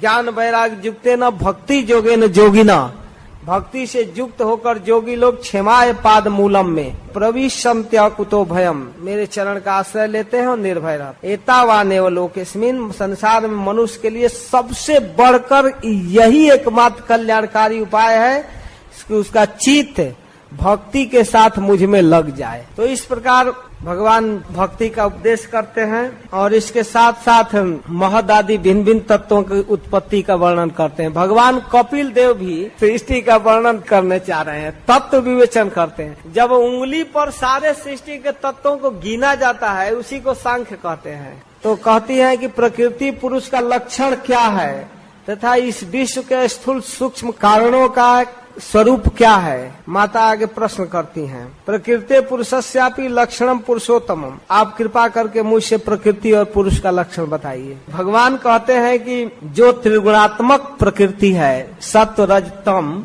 वो अव्यक्त रहती है, तब उसको प्रधान कहते हैं। प्रकृति जब पोस्टपोन्ड हो जाती है, शांत हो जाती है, तो यही त्रिगुणात्मिका प्रकृति प्रधान कही जाती है।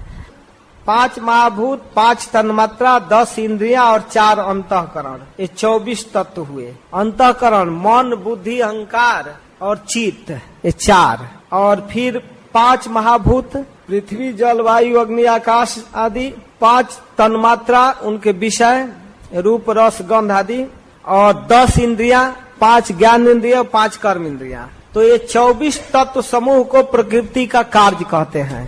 काल जो है 25वां तत्व है, लेकिन काल कोई स्वतंत्र वस्तु नहीं है। जिनके प्रेरणा से साम्यावस्था में रहते हुए प्रधान को गति उत्पन्न किया जाता है, वो है काल। और वह काल कोई दूसरा नहीं है, वही है पुरुष रूप और वही है भगवान। भगवान का स्वरूप जो है वही काल है, और वही काल भगवान ही 25वां तत्व है। सत्यमय, स्वच्छ, शांत भगवत उपलब्धि का स्थान चित्त है। वहाँ भगवान प्राप्त होते हैं, वो चित्त है। इस चित्त का अधिष्ठाता क्षेत्रज्ञ और उपास्य देव है भगवान वासुदेव। और इसी चित्त शक्ति से विकृत होकर महत तत्व वैकारिक तेजस और तामस रूप अहंकार उत्पन्न करता है। वैकारिक सात्विक है और सात्विक वैकारिक से पंचतत्व उत्पन्न होता है। और फिर भूत, इंद्रिय और मन, ये जो अहंकार है, इसी अहंकार को संकर्षण, सहस्रता, अनंत देव हैं, इसके अधिष्ठात्री देव। और वैकारिक अहंकार विकृत होने पर मन उत्पन्न होता है, जो संकल्प विकल्प रूप कामनाओं को करता है। यही संकर्षण, जब अहंकार को विकृत करते हैं, अहंकार जब विकृत होता है तो इसमें विभिन्न प्रकार की कामनाएं उत्पन्न होती है। और इसके आराध्य देव हैं अधिष्ठात्री देव अनिरुद्ध, मन के। और ये तेजस अहंकार से विकृत होकर बुद्धि को उत्पन्न करते हैं। और ये पदार्थों के ज्ञान को, सद असद को पकड़ती है बुद्धि। ये ऐसा है, वैसा है, ये अच्छा है, ये बुरा है, इस प्रकार ये ज्ञान होता है बुद्धि के द्वारा। और यह बुद्धि तत्व ही प्रद्युम्न है। और वृत्तियों के भेद से संशय, विपर्जय, निश्चय, स्मृति, विस्मृति, निद्रा, ये बुद्धि के लक्षण है। कुछ याद करना, भूल जाना, ये सब इंद्रियों के तेजस अहंकार का कार्य है। कर्म ज्ञान भेद से इंद्रियां दो प्रकार की हैं, कर्म इंद्रियां और ज्ञान इंद्रियां। तो इस प्रकार कर्म प्राण की शक्ति है और ज्ञान बुद्धि की शक्ति। तामस अहंकार जब विकृत होता है तो शब्द, तन मात्रा आदि आकाश बनता है। और आकाश में जो सुनने की शक्ति इंद्रिय उत्पन्न होती है, कान, तो आकाश विकृत होकर स्पर्श तन्मात्रा वायु को उत्पन्न करता है। और वायु से त्वग इंद्रिय, त्वचा, इसके विषय है। हवा का अनुमान पता चलता है त्वचा से, गर्म है, ठंडा है, कैसा है, तो इसके विषय का स्वादन त्वचा से होता है। फिर वायु जब विकृत होता है तो रूप तन्मात्रा प्राप्त करता है, इससे तेज उत्पन्न होता है, अग्नि। रूप को देखने वाला कौन है? आँख। आँख इंद्रिय होती है, नेतेंद्रिय। और अग्नि जब विकृत होता है तो रस तन्मात्रा को उत्पन्न करता है, जल। और जल से रसेंद्रिय, जिह्वा, जिह्वा रस को लेने वाली होती है। और फिर जल जब विकृत होता है तो गंध तन्मात्रा पृथ्वी को उत्पन्न करता है। और इससे घ्राणेन्द्रिय, नाक आदि इसके गंध को लेते हैं। क्रमशः एक का गुण दूसरे में अनुगत होते जाता है। इसलिए पृथ्वी में सभी गुण है, पांचों गुण है, शब्द, स्पर्श, रूप, रस और गंध। तीन सभी तत्वों को एकत्रित करके जगत के आदि कारण भगवान नारायण काल, अदृष्ट आदि सतगुणों को एक साथ मिलाकर ब्रह्मांड उत्पन्न करते हैं। और फिर विराट ब्रह्मांड की परिकल्पना होती है। और इस विराट ब्रह्मांड में विराट पुरुष के विभिन्न अवयवों की कल्पना की गई है। देखिए कई लाइन में, यहाँ से आप 62 के बाद श्लोक पढ़िए।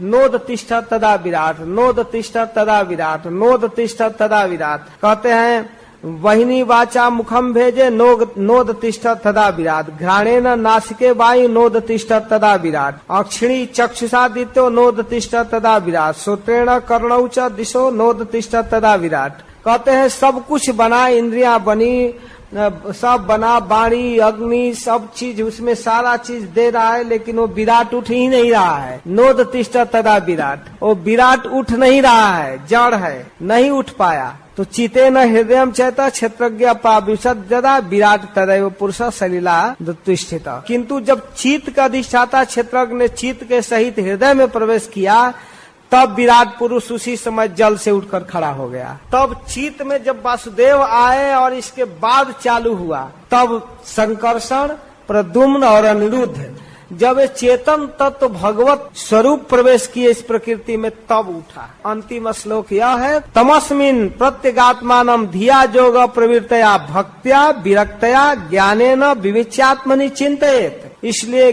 भक्ति, वैराग्य और ज्ञान से चित्त की एकाग्रता प्रकट करके आत्मस्वरूप भगवान का चिंतन करना चाहिए। भक्ति के साथ उनका स्मरण करना चाहिए कि सब कुछ बनकर इसी तरह स्थूल है, बिना उनके कुछ नहीं हो सकता। खूब सुंदर मोटर गाड़ी बनाकर तैयार कर दिए, लेकिन जब तक चेतन ड्राइवर नहीं आएगा वो रोड पर नहीं दौड़ेगा। कितना हो बड़ी कंपनी की गाड़ी हो, चेतन ड्राइवर जरूरी है। भगवान इस सृष्टि को करने वाले हैं, इस बात को समझना चाहिए। और इसके साथ श्री भगवान फिर कहते हैं कि हे माता जी, जिस प्रकार जल प्रतिबिंबित सूर्य के साथ जल के शीतलता चंचलता आदि गुणों का कोई संबंध नहीं है, उसी प्रकार इस प्रकृति से उस पुरुष का कोई संबंध नहीं है। मान लीजिए प्रकृति में भगवान विलीन हो गए तो क्या भगवान इस प्रकृति के गुणों से फंस गए? कहते हैं नहीं नहीं माता जी, देखो जैसे सूर्य का प्रतिबिंब जल पर पड़ता है और तो जल में जो शीतलता है और चंचलता है, मान लीजिए पानी हिल रहा है तो हिलने से सूर्य की प्रतिछाया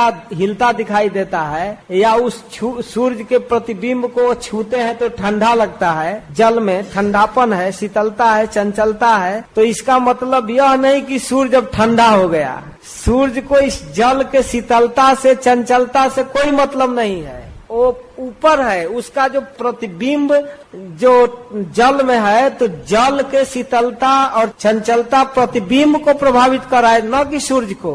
सूर्य उससे प्रभावित नहीं है। इसलिए इस प्रकृति के गुणों से उस परम पुरुष का कोई संबंध नहीं है। वो तमोगुणी नहीं है, रजोगुणी नहीं है परम पुरुष। वह इन संसार के भोगों में, यहाँ के सुख दुख में नहीं बंधता है, निर्विकार है, अकर्ता है, निर्गुण है। किंतु जब वह प्राकृत गुणों से अपना संबंध स्थापित कर लेता है, अहंकार से मोहित होकर अपने को कर्ता मानने लगता है, शुद्ध चिन्मय स्वतंत्र जीवात्मा, वहाँ वो बैठ जाता है और विभिन्न प्रकार के ऊंच नीच जोनियों में घूमता रहता है। तेन संसार पदवीम अवसो भेत्य निर्वृत प्रासंगिकई कर्म दोषई सद असन मिश्र जोनिषु घूमता है। अर्थे है विद्यमाने पी संस्थिति न निवर्तते ध्यायतो विषयानस्य स्वप्ने अर्थागमो जथा। यह श्लोक भागवत में 5-6 जगह आया है, कई जगह। अर्थे है विद्यमाने पी संस्थिति न निवर्तते। जिस प्रकार स्वप्न में भय शोक आदि का कोई कारण नहीं होने पर भी स्वप्न के पदार्थों में आस्था हो जाने के कारण दुख उठाना पड़ता है, उसी प्रकार भय शोक अहम मम और जन्म आदि रूप संसार की कोई सत्ता नहीं होने पर भी अविद्या बस विषयों का चिंतन करते हुए जीव का संसार चक्र से कभी निवृत्ति नहीं होता। अर्थे ही विद्यमाने पी संस्थिति न निवर्तते। जैसे व्यक्ति स्वप्न देखता है और स्वप्न के पदार्थों में आस्था हो जाता है। स्वप्न में न कोई सर्प रहता है, न बाघ, न सिंह, न सुख, न दुख, न हानि, न लाभ, कुछ नहीं रहता। लेकिन ऐसा सजीव स्वप्न होता है, मत पूछिए क्या दुख उपस्थित करता है, क्या सुख उपस्थित करता है, और व्यक्ति उसी में जूझता रहता है। अपनी समझ, अपनी मन, अपने अज्ञान विविध रूप धारण कर लेता है। बेड पर सोया हुआ शरीर तो पड़ा हुआ है, लेकिन वही अज्ञान एक अब दूसरा शरीर बना लेता है अपना, और बना करके भागता है, और पीछे से सांप भी बनाता है वही अज्ञान, और सांप पीछा कर रहा है और भय के मारे भाग रहा है, ओह डर रहा है, कांप रहा है और फिर कभी कभी खूब सम्मान प्राप्त करता है और कभी कभी दुख उपस्थित कर देता है, वही रुलाने लगता है। और फिर जब स्वप्न टूटता है तो पता चलता है कुछ नहीं है, हम तो ज्यों के त्यों बेड पर पड़े हैं। तो इस तरह जो कहीं कोई सत्ता नहीं है, उसी प्रकार जीव का जब स्वप्न टूट जाता है, ये महान अज्ञान का स्वप्न जो है, तब जाकर शांति मिलती है। इसलिए माताजी उचित यह है कि असन मार्ग विषय चिंतन में फंसे हुए चित्त को तीव्र भक्ति योग के द्वारा, वैराग के द्वारा धीरे धीरे बस में करना। अतः एवं शनैश्चितम प्रसक्तम अस्ताम पथि भक्ति योगेन तीव्रेण विरक्त्या च नयद वशम। तो बताते हैं कि भक्ति का क्या अर्थ है। भक्ति का अर्थ है मई भावे न सत्य न मत कथा श्रवणेन वही श्रवणेन च, मेरे विषय में सुनना, मेरे विषय में बोलना और स्मरण करना, ये सब भक्ति। साफ श्रवणम कीर्तनम विष्णु स्मरणम पाद सेवनम, ये भक्ति है। और इस प्रकार मुझ में सच्चा भाव रखे, मेरी कथा को सुने, समस्त प्राणियों में सम भाव रखे, किसी से बैर न करे, आसक्ति का त्याग करे, ब्रह्मचर्य का पालन करे और स्वधर्म में निरत रहे, प्रारब्ध से जो कुछ मिल जाए उसमें सुख बुद्धि कर ले, परिमित भोजन करे, जो मिले उसी में संतुष्ट रहे, शांत भाव से रहे, एकांत में रहे। एकांत का अर्थ चक्रवर्ती ठाकुर कहते हैं जहाँ एक सिद्धांत का अंत होता है, ने हजारों लाखों लोग हैं एक विचार के हैं तो एकांत है, और चाहे अकेले में रहें एकांत, कहीं दूसरा विचार नहीं। सबका मित्र, दयालु, धैर्यवान हो, इस प्रकार अनेक गुणों का वर्णन करते हैं। मैं मेरेपन के मिथ्या विनिवेश नहीं रखना चाहिए। सब तरह से इन बातों पर विचार करते हुए परम पद, अद्वितीय परम पद को प्राप्त हो जाता है, भगवान को प्राप्त करता है। भक्ति का सहारा लेकर वह शांत होता है। तब माता देवहूति प्रश्न करती है कि प्रभु, पुरुष और प्रकृति दोनों नित्य एक दूसरे के आश्रम में रहते हैं, इसलिए प्रकृति तो पुरुष को कभी छोड़ नहीं सकती। तो ब्रह्मन किस प्रकार एक गंध, पृथ्वी, रस इससे पृथक पृथक है, उसी प्रकार पुरुष और प्रकृति एक दूसरे को छोड़ नहीं सकते। तो हम यह जानना चाहते हैं कि इनके आश्रय जो अकर्ता पुरुष है या कर्म बंधन प्राप्त हुआ है, प्रकृति के गुणों में रहते हुए जीव प्रकृति के साथ रहता है, तो उसको कैसे कैवल्य पद मिलेगा, कैसे छोड़ पाएगा? ये तो कभी संसार भय निवृत्त होने वाला नहीं है, तो पड़ा ही रहेगा। आप कृपा करके इसे बताइए कि ये जो भय उत्पन्न हो रहा है जीव के लिए, विविध प्रकार के शरीर, इससे कैसे मुक्ति प्राप्त होगी? गुणेषु सत्सु प्रकृति, इस प्रकृति के गुणों में व्यक्ति फंस जाता है, कैवल्य कैसे प्राप्त करेगा, मुक्ति कैसे प्राप्त करेगा? तब भगवान कहते हैं कि माता जी, जिस प्रकार अग्नि की उपस्थिति स्थान अग्नि अपने से अग्नि उत्पन्न करती है, 2 लकड़ियों को जब रगड़ा जाता है तो उसे आग उत्पन्न होता है, अग्नि काष्ठ उसको कहते हैं। आग उत्पन्न हो जाता है और उसी आग से दोनों जल जाते हैं, वो जला भी देती है उसी प्रकार व्यक्ति निष्काम भाव से स्वधर्म जब करता है भगवान को प्राप्त करने वाला, तो उसका जो कर्म है उसके कर्म प्रवृत्ति को भी नष्ट कर देता है। तो इस प्रकार माता जी भक्ति से चित्त को पवित्र करना चाहिए और मेरे विषय में सुनना चाहिए, और इस प्रकार निष्काम भाव से बहुत दिन तक भगवत कथा श्रवण करते करते मिथ्या अविद्या क्षीण होकर नष्ट हो जाती है, और इस प्रकार मेरा वह धैर्यवान भक्त मेरी महती कृपा से तत्व ज्ञान प्राप्त करके निसंशय हो जाता है। तो इस प्रकार जब संशय रहित होकर भजन करता है तो निश्चित रूप में वो सहज भाव से मुझे मेरे मंगलमय पद को प्राप्त करता है, जहाँ पहुँचने पर लौटना नहीं होता है। मद भक्त प्रतिबुद्ध्यार्थो मत प्रसादेन भूयसा निशेषम स्वसंस्थानम कैवल्याख्यम मदाश्रयम प्राप्नोति हांजसा धीर स्वदिशा छिन्न संशय जद गत्वा न निवर्तेत जोगी लिंगा विनिर्गमे। इसके बाद अष्टांग योग का वर्णन करते हैं 28वां अध्याय में। फिर भगवान कपिल देव कहते हैं कि माता जी, सर्वप्रथम आसन को जीतकर बैठने का अभ्यास किया जाता है। अपने आंख को, अपने चित्त को नाक के अग्रभाग में स्थिर करके सुख पूर्वक, प्रयास पूर्वक नहीं, धीरे धीरे धीरे धीरे सुख पूर्वक बैठकर चित्त को स्थिर किया जाता है। प्राणायाम के द्वारा शरीर शुद्ध होता है। शरीर जब शुद्ध हो जाता है, वायु विकृति, कफ विकृति, पित्त विकृति एकदम बैलेंस हो जाता है। शरीर को स्थिर करके फिर अपने इंद्रियों को कंट्रोल किया जाता है, धीरे धीरे अंग को कंट्रोल किया जाता है शास्त्रानुकूल आचरण करके। इसके बाद उन कर्मों से दूर रहना चाहिए जो विषयों को बढ़ाने वाले हैं, संसार बंधन से छुड़ाने वाले धर्म का आचरण करना और परिमित भोजन करना और निर्भय रहना, मन वाणी शरीर से किसी तरह किसी जीव को न सताना, सत्य बोलना, आवश्यकता से अधिक वस्तुओं का संग्रह न करना, ब्रह्मचर्य का पालन करना, तपस्या। इस प्रकार धीरे धीरे धीरे धीरे कुंभक, रेचक, पूरक के द्वारा सांस को कंट्रोल करना, रखना, छोड़ना, स्थिर रखना, इस तरह से प्राणायाम बतलाया गया अष्टांग योग। और तब भगवत स्वरूप का चिंतन करना चाहिए। भगवत स्वरूप का चिंतन करना ही इस अष्टांग योग का लक्ष्य है। अष्टांग योग का वास्तविक लक्ष्य है भगवान के स्वरूप को अस्थायी भाव से चिंतन। भगवान के नख से लेकर सिर तक धीरे धीरे चिंतन कीजिए। भगवान का चरण कैसा है, फिर उनका घुटना कैसा है, उनका जांग कैसा है, फिर कमर कैसा है, क्या पहने हैं, नाभि कैसा है, प्रत्येक अंग किस रूप में है। इस तरह से जब भगवान के रूप का चिंतन करते हैं और फिर ऊपर से नीचे भगवान का मुखमंडल, फिर भगवान का नाभ, गला, फिर भगवान का वक्षस्थल, इस तरह से उनकी कौस्तुभ मणि, रेशमी पीताम्बर, इस तरह से चिंतन करते हुए चरण कमल का चिंतन करते हैं कि भगवान के चिंतन करने के स्वरूप का वर्णन किया गया है। तो भगवान के चरण का ध्यान करते हैं तो कहते हैं जिसमें वज्र,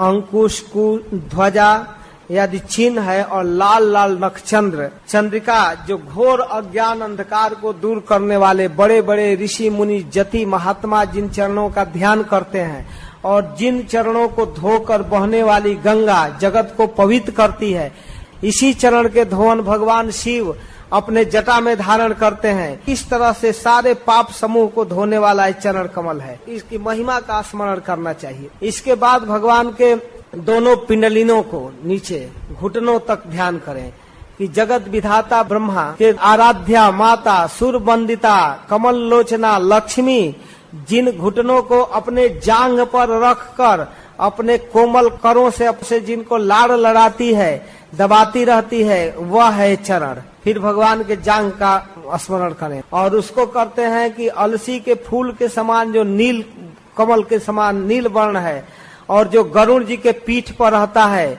एक घुटना, और गरुड़ जी को भगवान पकड़ कर रखते हैं और भगवान के नितंब से लटका हुआ पीताम्बर एड़ी तक लटका हुआ है, घुटनों तक पीताम्बर से ढका हुआ है, इस रूप का स्मरण करते हैं। फिर उदर प्रदेश का स्मरण करते हैं, उदर कमर को जो नाभि दिखाई देता है। भगवान ऐसे सूट बूट नहीं पहने रहते हैं, भगवान पीताम्बर धारण किए हैं, वो गंभीर नाभि दिखाई दे रही है। तो नाभि को देखकर याद करते हो जगत के आधारभूत कमल इसी से उत्पन्न हुआ, जिस पर ब्रह्मा जी उत्पन्न हुए जगत सृष्टा। तो ब्रह्मा के उत्पन्न करने वाला एक नाभि है। और इसके बाद फिर आगे देखते हैं भगवान के स्तनों का चिंतन करते हैं। खूब सुंदर वक्षस्थल गौर वर्ण जान पड़ता है और लक्ष्मी का जो निवास स्थान है। फिर भगवान के गला को स्मरण करना, कितना सुंदर शंख की तरह गला, कौस्तुम मणि पहने हुए हैं, कितना सुशोभित है, बनमाला पहना हुआ गला, कितना सुंदर लग रहा है। फिर भगवान के भुजाओं का स्मरण करना, जिन भुजाओं में भगवान कंकड़ पहने हैं, चक्र लिए हैं, गदा लिए हुए, कमल लिए हुए हैं। फिर भगवान के हाथ के शंख का चिंतन, जो वेद स्वरूप है, जो राजहंस की तरह कभी कभी दहाड़ता है, वेद मंत्रों के साथ भगवान बजाते हैं। फिर भगवान के कौस्तुम मणि का याद करना। तो इस प्रकार फिर भगवान के मुख कमल, कितना सुघड़ भगवान की नासिका है, कितना लाल लाल कोमल अधर है, भगवान मुस्कुरा रहे हैं। जिन भगवान के स्मित मधुर मुस्कान से दुखी जीवों का सारा दुख समाप्त हो जाता है। बड़े बड़े जोगी जति जिन रूपों को देखते रहते हैं, कुछ नहीं चाहिए लेकिन भगवान को देखते हैं। फिर इनके कपोलों का ध्यान करना, कितना सुंदर कपोल है, गाल है, जहाँ मकराकृत कुंडल लटक रहा है, जो उनकी घुंघराली अलके उस कपोल पर टेढ़ी तिरछी आती हैं, कितना सुंदर लग रहा है। और उन अलकावलियों में भ्रमर गुंजार कर रहे हैं। भगवान के उस सुंदर कपोल से सुगंध निकल रहा है, उनके श्वास से, उनके मुख से।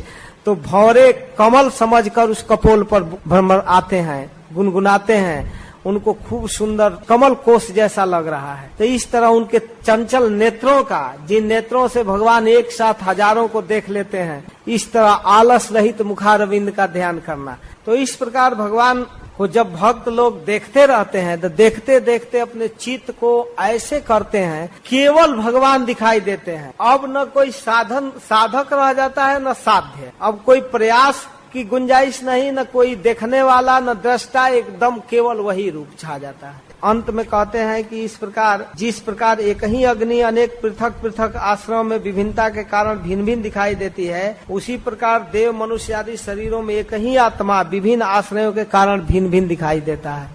इस तरह भगवान का चिंतन करते हुए चित्त इधर उधर संसार में जा रहा है, उसको रोका जा सकता है। माता देहूती फिर प्रश्न करती है आगे 29वां अध्याय में कि हे प्रभु, अब कृपा करके भक्ति योग का विस्तार से वर्णन कीजिए, जिससे चित्त भगवान में लगता है। तो आप कृपा करके भक्ति के विविध प्रकार वर्णन कीजिए। तो भगवान कहते हैं कि हे माता जी, भक्ति योगो बहुविधो मार्गई भामिनी भाव्यते स्वभाव गुण मार्गेण पुंसाम भावो विभिद्यते। हे माता, जितने जीव हैं उतने भक्ति के प्रकार हैं। अलग अलग स्वभाव के अनुसार भगवान की आराधना की जाती है, साधकों के भाव के अनुसार भक्ति हो जाती है। कितना हूँ तरीका बताया जाए, लेकिन भाव भिन्न हो जाते हैं। मदगुण श्रुति मात्रेण मई सर्व गुहाशय मनोगति रविच्छिन्ना यथा गंगा भसो बुधऊ। जिस प्रकार गंगा का प्रवाह अखंड रूप से समुद्र की ओर जाता है, वैसे ही मेरे गुणों के श्रवण मात्र से वह मुझको प्राप्त करता है, उसकी मति मेरे प्रति लग जाती है। लक्षणम भक्ति योगस्य निर्गुणस्य हृदाहृतम अहेतुक्य अव्यवहिता या भक्ति पुरुषोत्तम। इसलिए हे माता जी, ऐसे भक्त अविच्छिन्न रूप से मुझ अंतर्जामी से प्रेम करता है, निष्काम और अनन्य भाव से, उस भक्ति को निर्गुणा भक्ति कहते हैं। और जब भक्त मेरी भक्ति करता है, इस प्रकार श्रवण कीर्तन में रुचि रखता है, तो उसको मुक्ति अच्छी नहीं लगती है, मुक्ति नहीं चाहता। सालोक शास्त्री सामीप्य सारूप्य तुमपित दीयमानम न गिरंती बिना मत सेवनम जना। मेरी सेवा, मेरी प्रसन्नता के अतिरिक्त उसे कुछ नहीं चाहिए। जो 5 प्रकार की मुक्ति है वो नहीं चाहता है। सालोक्य, भगवान के लोक के समान लोक प्राप्त करना। साष्टी, भगवान के नित्य धाम में भगवान जैसा ऐश्वर्य प्राप्त करना। सामीप्य, भगवान के हमेशा निकट रहना। सारूप्य, भगवान के समान रूप प्राप्त करना। और सायुज, भगवान के विग्रह में मिल जाना, ये सायुज है।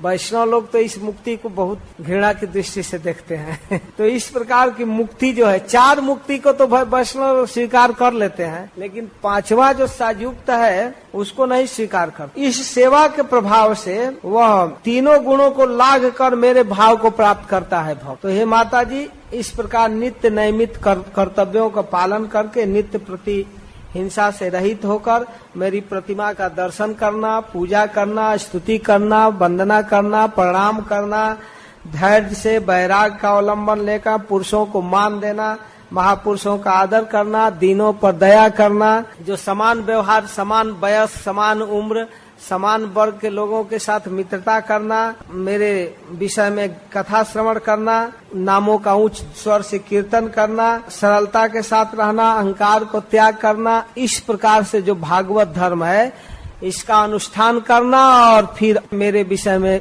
बार बार सुनना। इस प्रकार जब वो सुनता है तो सब जगह, सब ओर मेरा स्वरूप जानकर पूजा करता है। अहम सर्वेषु भूतेषु भूतात्मा अवस्थितः सदा तमोज्ञाय माम मर्त्य कुर्ते अर्चा विडम्बनम यो माम सर्वेषु भूतेषु संतम मात्मम मीश्वरम हित्वार्चा भजते मौढ़्या भस्मन नेव जिहोतिश। परमेश्वर रूप से, परमात्मा रूप से मैं सबके अंदर हूँ और मोह बस उनकी उपेक्षा करके प्रतिमा की पूजा करता है तो उसकी पूजा वैसे व्यर्थ है जैसे राख में घी गिराना। राख में घी गिराने से हवन थोड़े होता है, आग में घी गिराने से होगा ना। इस प्रकार उसको मन शांति नहीं मिलती। जो दूसरे जीवों का अपमान करता है और बहुत अच्छा सामग्री से, बड़ी उत्तम सामग्री से मेरी पूजा करता है तो भी मैं उस पर प्रसन्न नहीं होता हूँ। जीव के साथ परमात्मा रूप में भगवान है या अंशभूत जीव भी भगवत अंश है, छोटा भगवान है, अणु भगवान। तो इस रूप में कोई डाउट नहीं है। इसलिए जीवों का अपमान नहीं करना चाहिए। भगवान कपिल देव कह रहे हैं सभी प्राणियों से मित्रता का व्यवहार करते हुए मैं सम दृष्टि से मेरा पूजा करना चाहिए, यथा उचित पूजा करना चाहिए।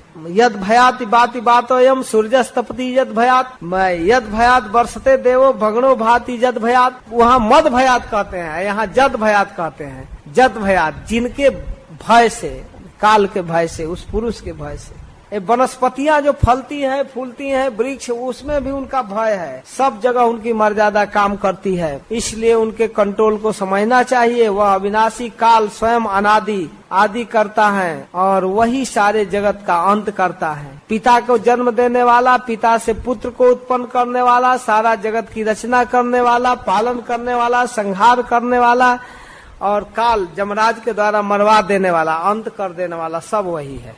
इस प्रकार 29वां अध्याय पूरा करते हैं, काल की महिमा का वर्णन करके। फिर 30वां अध्याय में देह गेह में आसक्त व्यक्ति का स्थिति बताते हैं। यम यमर्थम उपादत्ते दुखे न सुख हेतवे तम तम धुनोति भगवान पुमान सोचती जत करते। माता जी, जीव सुख की अभिलाषा से जिस जिस वस्तुओं को बड़ा कष्ट से प्राप्त करता है उन वस्तुओं को भगवान काल नष्ट कर देते हैं, बेचारा शोक करता है। अगर मानो देवती जी पूछे कि बेटा स्पष्ट करो क्यों ऐसा करता है, सुख के लिए प्रयास करता है और दुख आ जाता है, क्यों? तो कहते हैं बड़ी भारी भूल होती है माता जी। यद अध्रुवस्य देहस्य शानुबंधस्य दुर्मति ध्रुवाणी मन्नते मोहाद गृह क्षेत्र बसुनी च।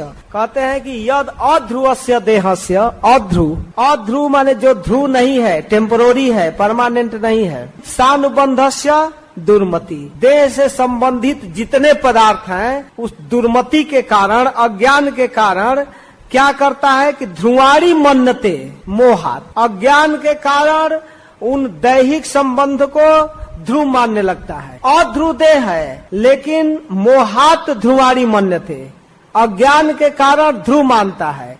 ध्रुव क्या मानता है कि जिस शरीर में मैं हूँ वो शरीर ध्रुव है, अभी मरने वाला नहीं है। और इसके साथ जिस परिवार में मैं जन्मा हूँ वो परिवार के मेंबर ध्रुव हैं।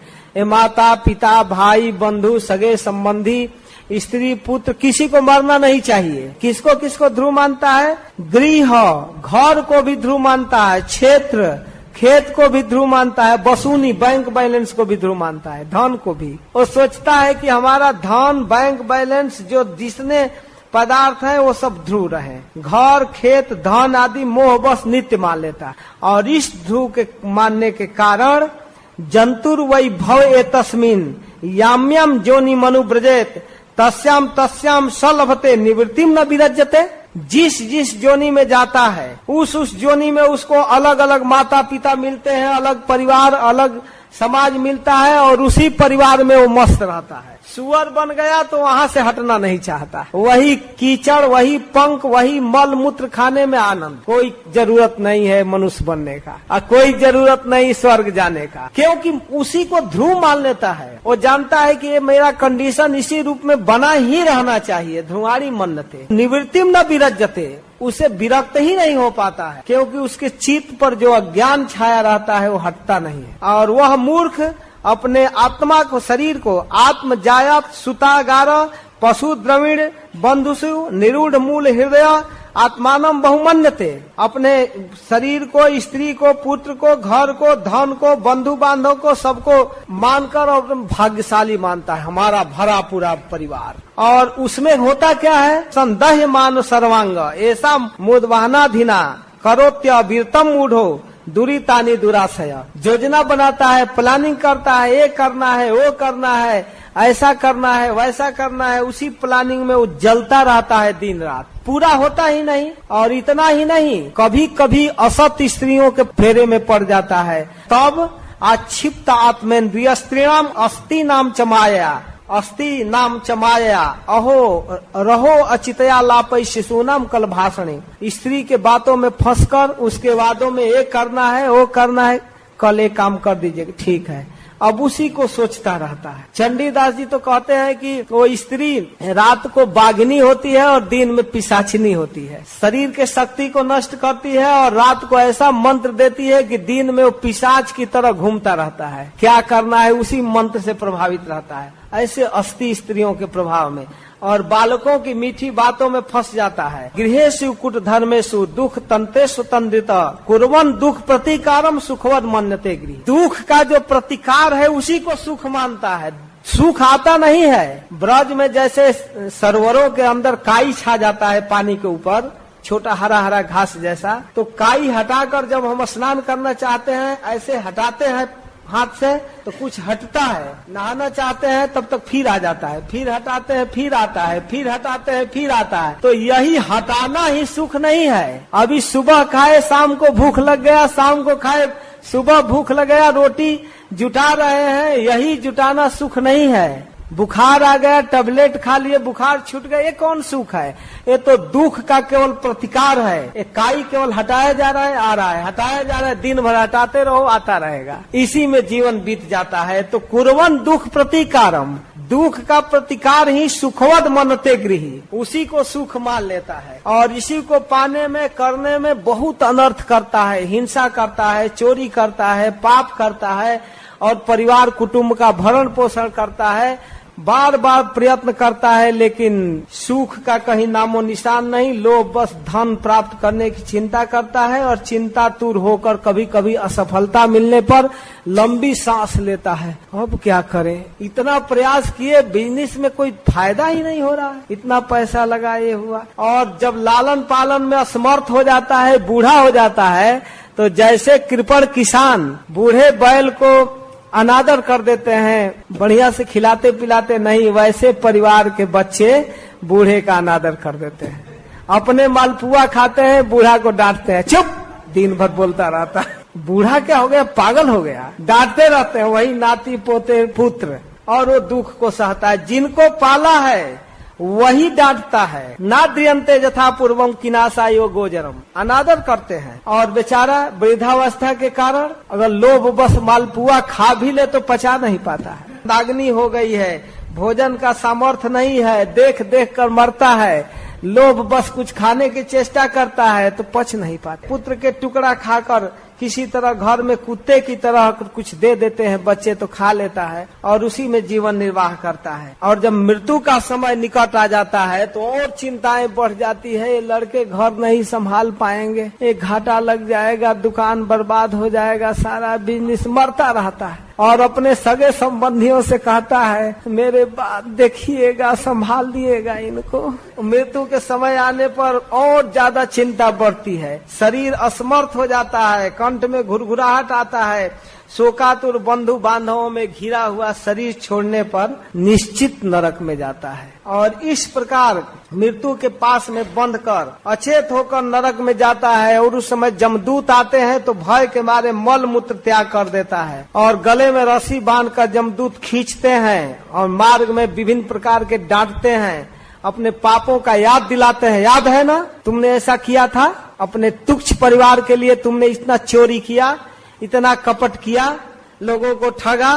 पापों को याद करके बेचारा व्याकुल होता है, भूख प्यास से बेचैन होता है, उस नरक के मार्ग में छटपटाता है, एक एक पग चलने की क्षमता नहीं, ऊपर से कोड़ा बजता है। इस प्रकार उस यमराज के 99,000 योजन की लंबी यात्रा को 2-3 मुहूर्त में तय करता है और वहाँ पर लकड़ियों के दहकते हुए आग से उसको दागा जाता है, काट काट कर मांस खिलाया जाता है, बड़े बड़े गीध उसको नोचते हैं और सांप बिच्छू डांस आदि उसको डंक मारते हैं, टुकड़े टुकड़े करके भूख लगने पर उसको उसी का शरीर खिलाया जाता है। सब यातनाएं दी जाती है ताम्रिश, अंध ताम्रिश और आदि नरकों में। माता जी कुछ लोगों का कहना है कि स्वर्ग और नरक यहाँ भी है, इसी शरीर में सुख और दुख दिखाया जाता है। ये भी मान्यता कुछ सीमा तक ठीक है। भगवान कपिल देव का अपने पापों का फल कुटुंब भरण के कारण उसे भोगना पड़ता है। अब परिवार के मेंबर कोई सहायता नहीं कर पाते, इस प्रकार नार की योनियों में जाता है। इस तरह का वर्णन करते हुए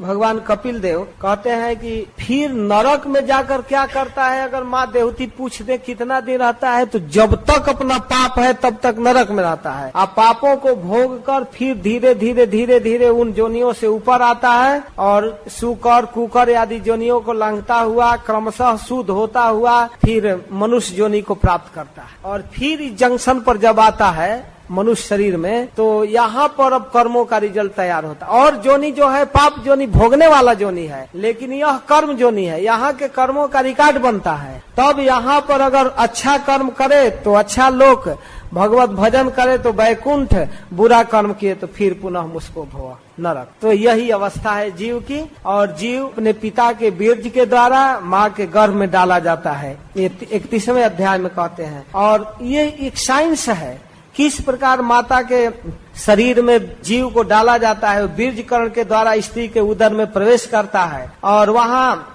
एक रात्रि में रज में मिलकर कल कल थोड़ा सा गाढ़ दही का रूप होता है, फिर 10 दिन में बेर के समान, और फिर थोड़ी सी मांसपेशियां उत्पन्न होती है और 1 महीना में सिर निकलता है, 2 मास में हाथ पैर अंगों का विभाग और 3 मास में नख आदि बनता है और स्त्री पुरुष का चिन्ह बनता है।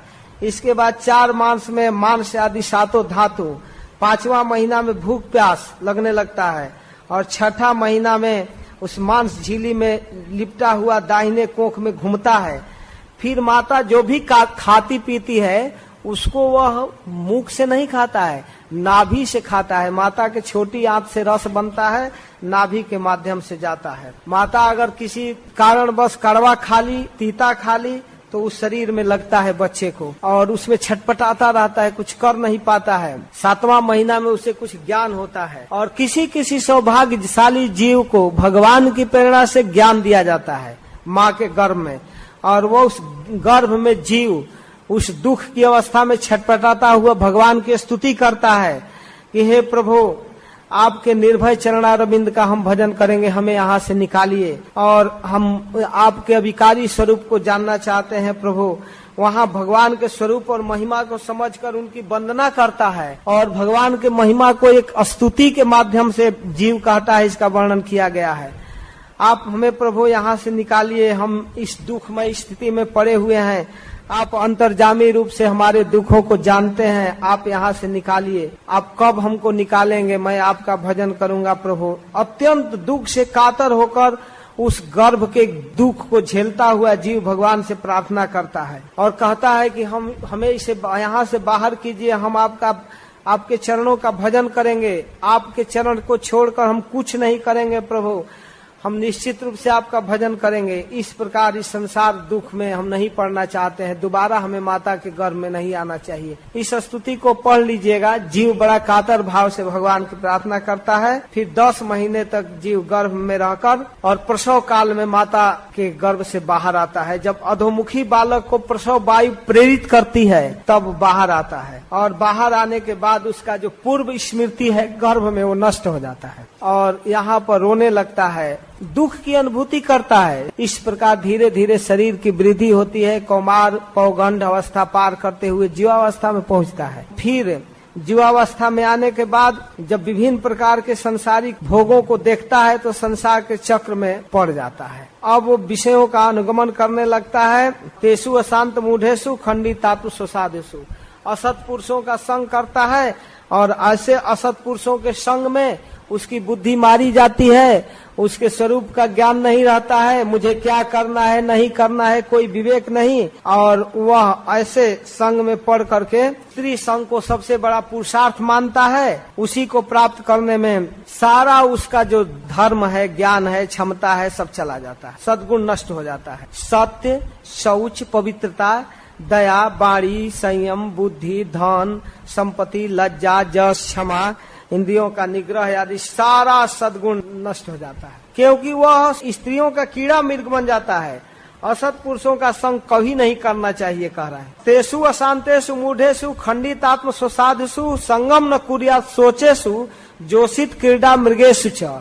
जिनका चित्त स्त्रियों में लगा हुआ है, स्त्री सुख को ही अपने जीवन का सबसे बड़ा पुरुषार्थ मानता है, ऐसे असत लोगों का संग कभी नहीं करना चाहिए। न तथा से भवेन मोह बंधश्चान्य प्रसंगत। कह रहे हैं कि ऐसा ज्ञान कभी नहीं छाता है जैसा ज्ञान स्त्री संगियों के संग से छाता। जोशिन संगाद यथा पुरुषो तथा तत्संगी संगत। स्त्रियों में आसक्त पुरुष के संग जितना खतरनाक है उतना और कोई नहीं। अरे स्त्री तो एक अपने आप माया है ही, स्त्रियों में आसक्त व्यक्ति उससे ज्यादा खतरनाक है। हो सकता है स्त्री को देखने में, स्त्री से बात करने में कुछ संकोच और लज्जा और रोधक हो, लेकिन पुरुष रूप में वो कामी स्त्रैण, स्त्री में आसक्त घूमता रहता है और स्त्री चर्चा करता है, दिन रात स्त्री चर्चा करता है। ऐसा व्यक्ति चित्त को जितना जल्दी अपवित्र करता है उतना और कोई साधन अपवित्र करने वाला नहीं है। सबसे खतरनाक है वो कामी।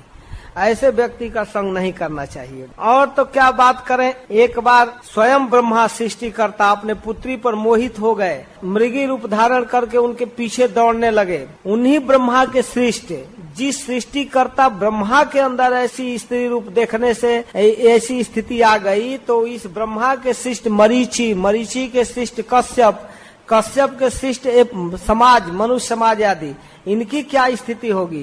केवल भगवान नारायण को छोड़कर और किसी में सामर्थ्य नहीं है कि इस स्त्री रूप व्यामोह से व्यक्ति को मुक्त करें। केवल वही और उनके भक्त मुक्त कर सकते हैं, और कोई नहीं। इतना देर पुत्र भाव में कथा कर रहे हैं, ऋषि हैं, लेकिन बीच बीच में एकदम भगवत भाव में आ जाते हैं। बलम में पश्चिमाया स्त्री मैया जैनो दिशाम या करोति पदाक्रांत भू ब्रजमेण केवलम। देखो माता जी, देखो मेरी स्त्री रूप, मेरी बलवती माया को, जो अपने भ्रिकुटी विलास से बड़े बड़े दिग्विजयी राजाओं को भी अपने चरणों में गिरा देती है। कौन गिरता है? जैनो दिशाम, जो दिशाओं में दिग्विजय करके आया है, हरा करके आया है, जिसके सामने प्रजा झुक झुक कर प्रणाम करती है, जिनके सामने बड़े बड़े योद्धा हथियार फेंक कर आत्मसमर्पण करते हैं, ऐसे योद्धाओं को पराजित करने वाला मेरी स्त्री रूपी माया के केवल आंख देखकर उनके चरणों में गिरता है। और संगम न कुर्यात् परमदासु जातु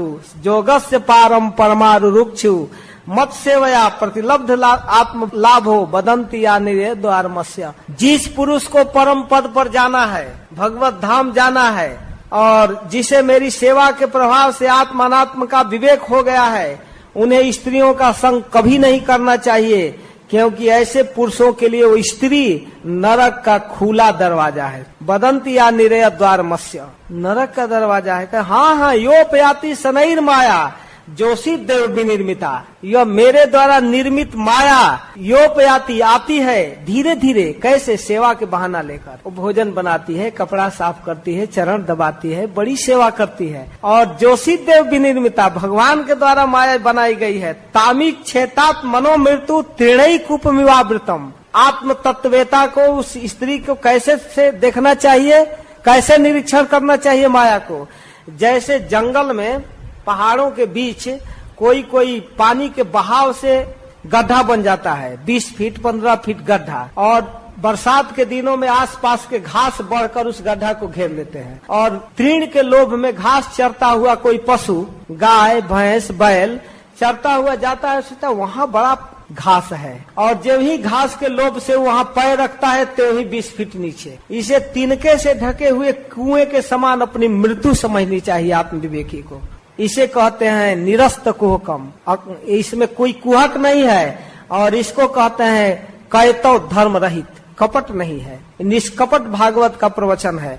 कह रहे हैं यह मृत्यु सेवा करेगी, मदद करेगी और बाद में बंधन। एक वक्ता कह रहे थे कि शुरू में तो चंद्रमुखी लगती है, खूब सुंदर, और जब चंद्रमुखी के फेरे में पड़ते हैं तो धीरे धीरे वो चंद्रमुखी कुछ दिन के बाद सूरजमुखी जैसा लगने लगती है, जलन होने लगता है, अब उससे दाह लगने लगता है। संपर्क में बातचीत, कुछ 1-2 पुत्र हुए कि और बाद में तो ज्वालामुखी हो जाती, एकदम जलाकर जीवन ही नष्ट कर देती है। इस तरह से स्त्री में आसक्ति होने के कारण बार बार स्त्री का चिंतन और स्त्री का चर्चा करने वाला अगले जीवन में स्त्री शरीर प्राप्त कर लेता है।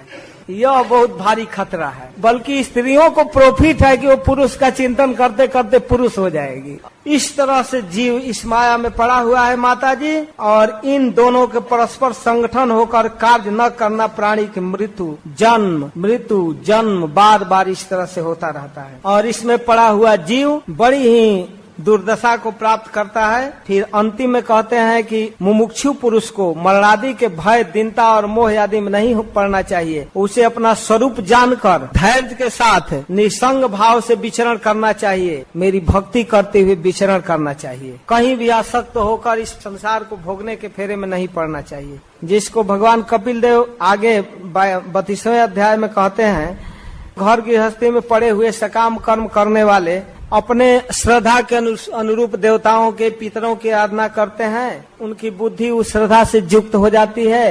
फाइनल बात है कि जिनका चित्त इस लोक में आसक्त है, कर्मों में श्रद्धा रखते हैं, वेद में कहे हुए काम्य कर्मों में पड़े रहते हैं, उनकी बुद्धि रजोगुण की अधिकता के कारण कुंठित रहती है और हृदय में कामनाओं का जाल फैला रहता है। घर में आसक्त रहते हैं, पितरों की आराधना करते हैं और इस तरह उनकी इंद्रियां बस में नहीं होती है, कामनाओं से बसीभूत होकर देवोपासना करते हैं। फिर लोग अर्थ धर्म काम के मोह में पड़कर पराक्रम की महानता की चर्चा करते हैं। यह बड़ा पुरुषार्थी है, उसने इतना धन कमाया, इसी फेर में बेचारे पड़े रहते हैं। उनकी प्रशंसा इस प्रकार ये लोग भव भयहारी मधुसूदन की कीर्तन कथा से विमुख हो जाते हैं। बेचारे रजोगुणी लोग भगवान की भक्ति नहीं कर पाते हैं। हाय हाय, ऐसे विष्ठा भोजी सूकर कुकर की तरह जीवन बिताने वाले मनुष्य समाज जो भगवत कथा को छोड़कर असत वर्ता में लगे हुए हैं, वास्तव में हे माता जी विधाता के द्वारा इनकी बुद्धि और इनका कर्म मारा गया। नूनम दैवेन विहिताये चाच्युत कथा सुधाम हित्वा श्रीमत असदगाथा पुरुष मीव बीड भुज। वो तो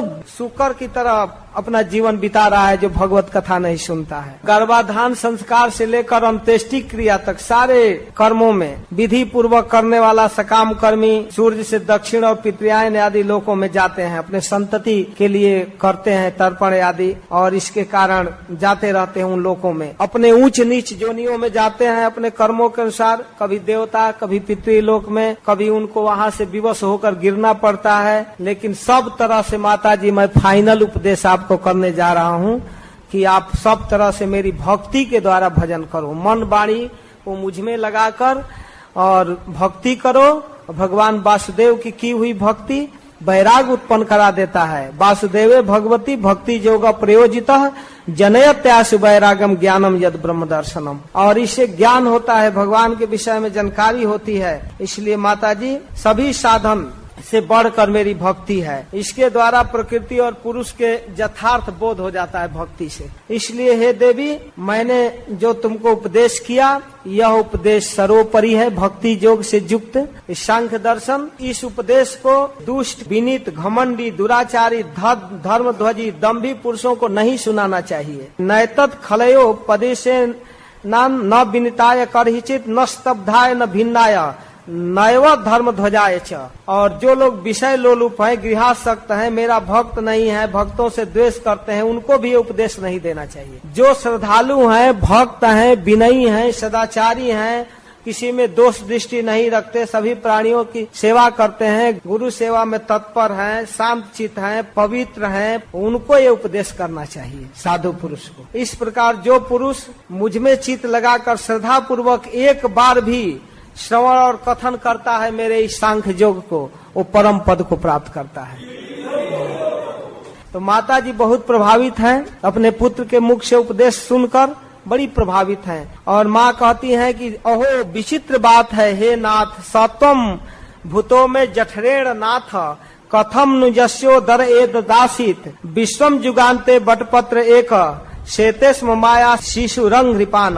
तो हे प्रभु, माता देहुती भगवान कपिल देव के चरणों में प्रणाम करते हुए कहती हैं कि अहो कैसी विचित्र बात है, जो संपूर्ण विश्व का प्रलय करके प्रलय जल में शयन करते हैं, बालक रूप में प्रपंच को अपने में लीन कर लेते हैं, और उस रूप में अकेले शयन करते हैं बट पत्र पर और अपने अंगूठे को चूसते रहते हैं। उन्हीं प्रभु को, जिनमें संपूर्ण विश्व प्रवेश कर जाता है, उन्हीं को मैंने गर्भ में धारण किया। ओह आश्चर्य की बात है, वही प्रभु मेरे गर्भ में आए।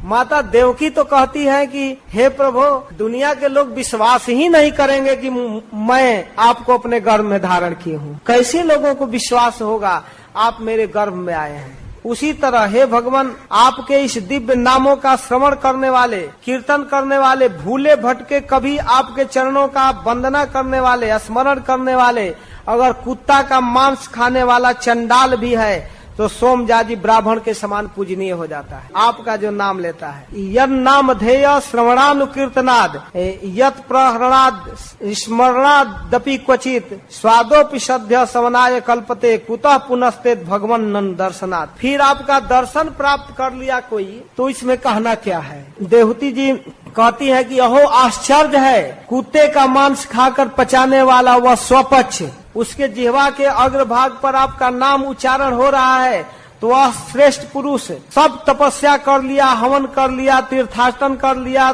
सदाचार कर लिया, वेदाध्ययन कर लिया, कुछ बाकी नहीं है। यहाँ इस श्लोक के टीका में आचार्यों का कहना है कि मन में भगवान का नाम गूंजे, हृदय में उनका स्मरण होए तो बहुत दूर की बात है। केवल जिह्वा के अग्रभाग पर, ओठ पर आपका नाम उच्चारण होता हो तो निश्चित रूप से वह सबसे बढ़कर है।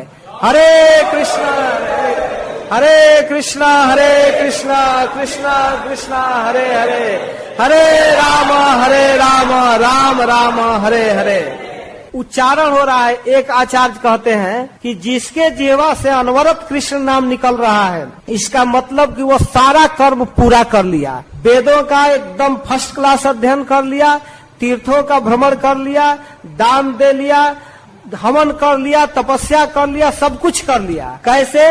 जो सर्वोच्च न्यायालय का सर्वोच्च न्यायाधीश है, उसके विषय में यह कहना कि ये हाई स्कूल पास है, ये वकालत किया है, भारतीय संविधान जानता है, इस तरह के सारे प्रश्न मूर्खतापूर्ण है। इतना जान जाना चाहिए कि सर्वोच्च न्यायालय के सर्वोच्च जज का अर्थ है वो पढ़ा लिखा व्यक्ति है, वो वकालत जानता है, वह भारतीय संविधान को जानता है। इस विषय में प्रश्न नहीं होना चाहिए। तो जिसके जिह्वा पर भगवान का नाम आ रहा है, इसका मतलब ही यही है कि वह सारा धर्मानुष्ठान पूरा कर चुका। हरे कृष्णा कृष्ण कृष्ण हरे हरे, हरे राम राम राम हरे हरे। तो इस तरह है प्रभु, आप अपने तेज से माया के कार्य गुण प्रवाह को शांत करने वाले, मैं आपके साक्षात इस विष्णु स्वरूप को केवल नमस्कार करती हूँ। अपने पुत्र को गुरु के रूप में माता नमस्कार कर रही है। फिर इसके बाद भगवान कपिल देव कहे कि माता जी, जो मैं मार्ग बताया इसका अवलंबन करो, तुमको शीघ्र परम पद प्राप्त होगा और तुम कभी इस जन्म मृत्यु के चक्कर में नहीं पड़ोगी। इस प्रकार माता से अनुमति लेकर भगवान कपिल देव वहां से चले गए। और इधर माता जी अपने चित्त को योगाभ्यास से समाधि में स्थित कर ली और गारहस्थ सुख को छोड़कर माता देहूती भगवान में अपना चित्त लगा दी। भगवान के स्वरूप चिंतन करके समस्त क्लेशों से मुक्त होकर परमानंद को प्राप्त की। जिस स्थान में माता देहूती परम पद को भगवान को प्राप्त की, उस स्थान को सिद्ध पद कहते हैं त्रिलोकी में। इस प्रकार हे निष्पाप विदुर जी, तुम्हारे पूछने से मैं भगवान कपिल देव का यह परम दिव्य उपाख्यान को मैंने आपके सामने कहा। भगवान कपिल और देहूती के पवित्र संवाद को बताया। यह कपिल देव का मत अध्यात्म योग के गूढ़ रहस्य है। जो पुरुष इसका श्रवण और वर्णन करता है वह भगवान गरुड़ ध्वज की भक्ति से युक्त होकर शीघ्र ही भगवान हरि के चरण को प्राप्त करता है। तो इस प्रकार संक्षेप में यह कपिलोपाख्यान पूरा किया गया। कल चौथा स्कंद प्रारंभ करेंगे। इस कपिलोपाख्यान के साथ ये तीसरा स्कंद पूरा हुआ। हरे कृष्ण, जय श्री प्रभुपाद।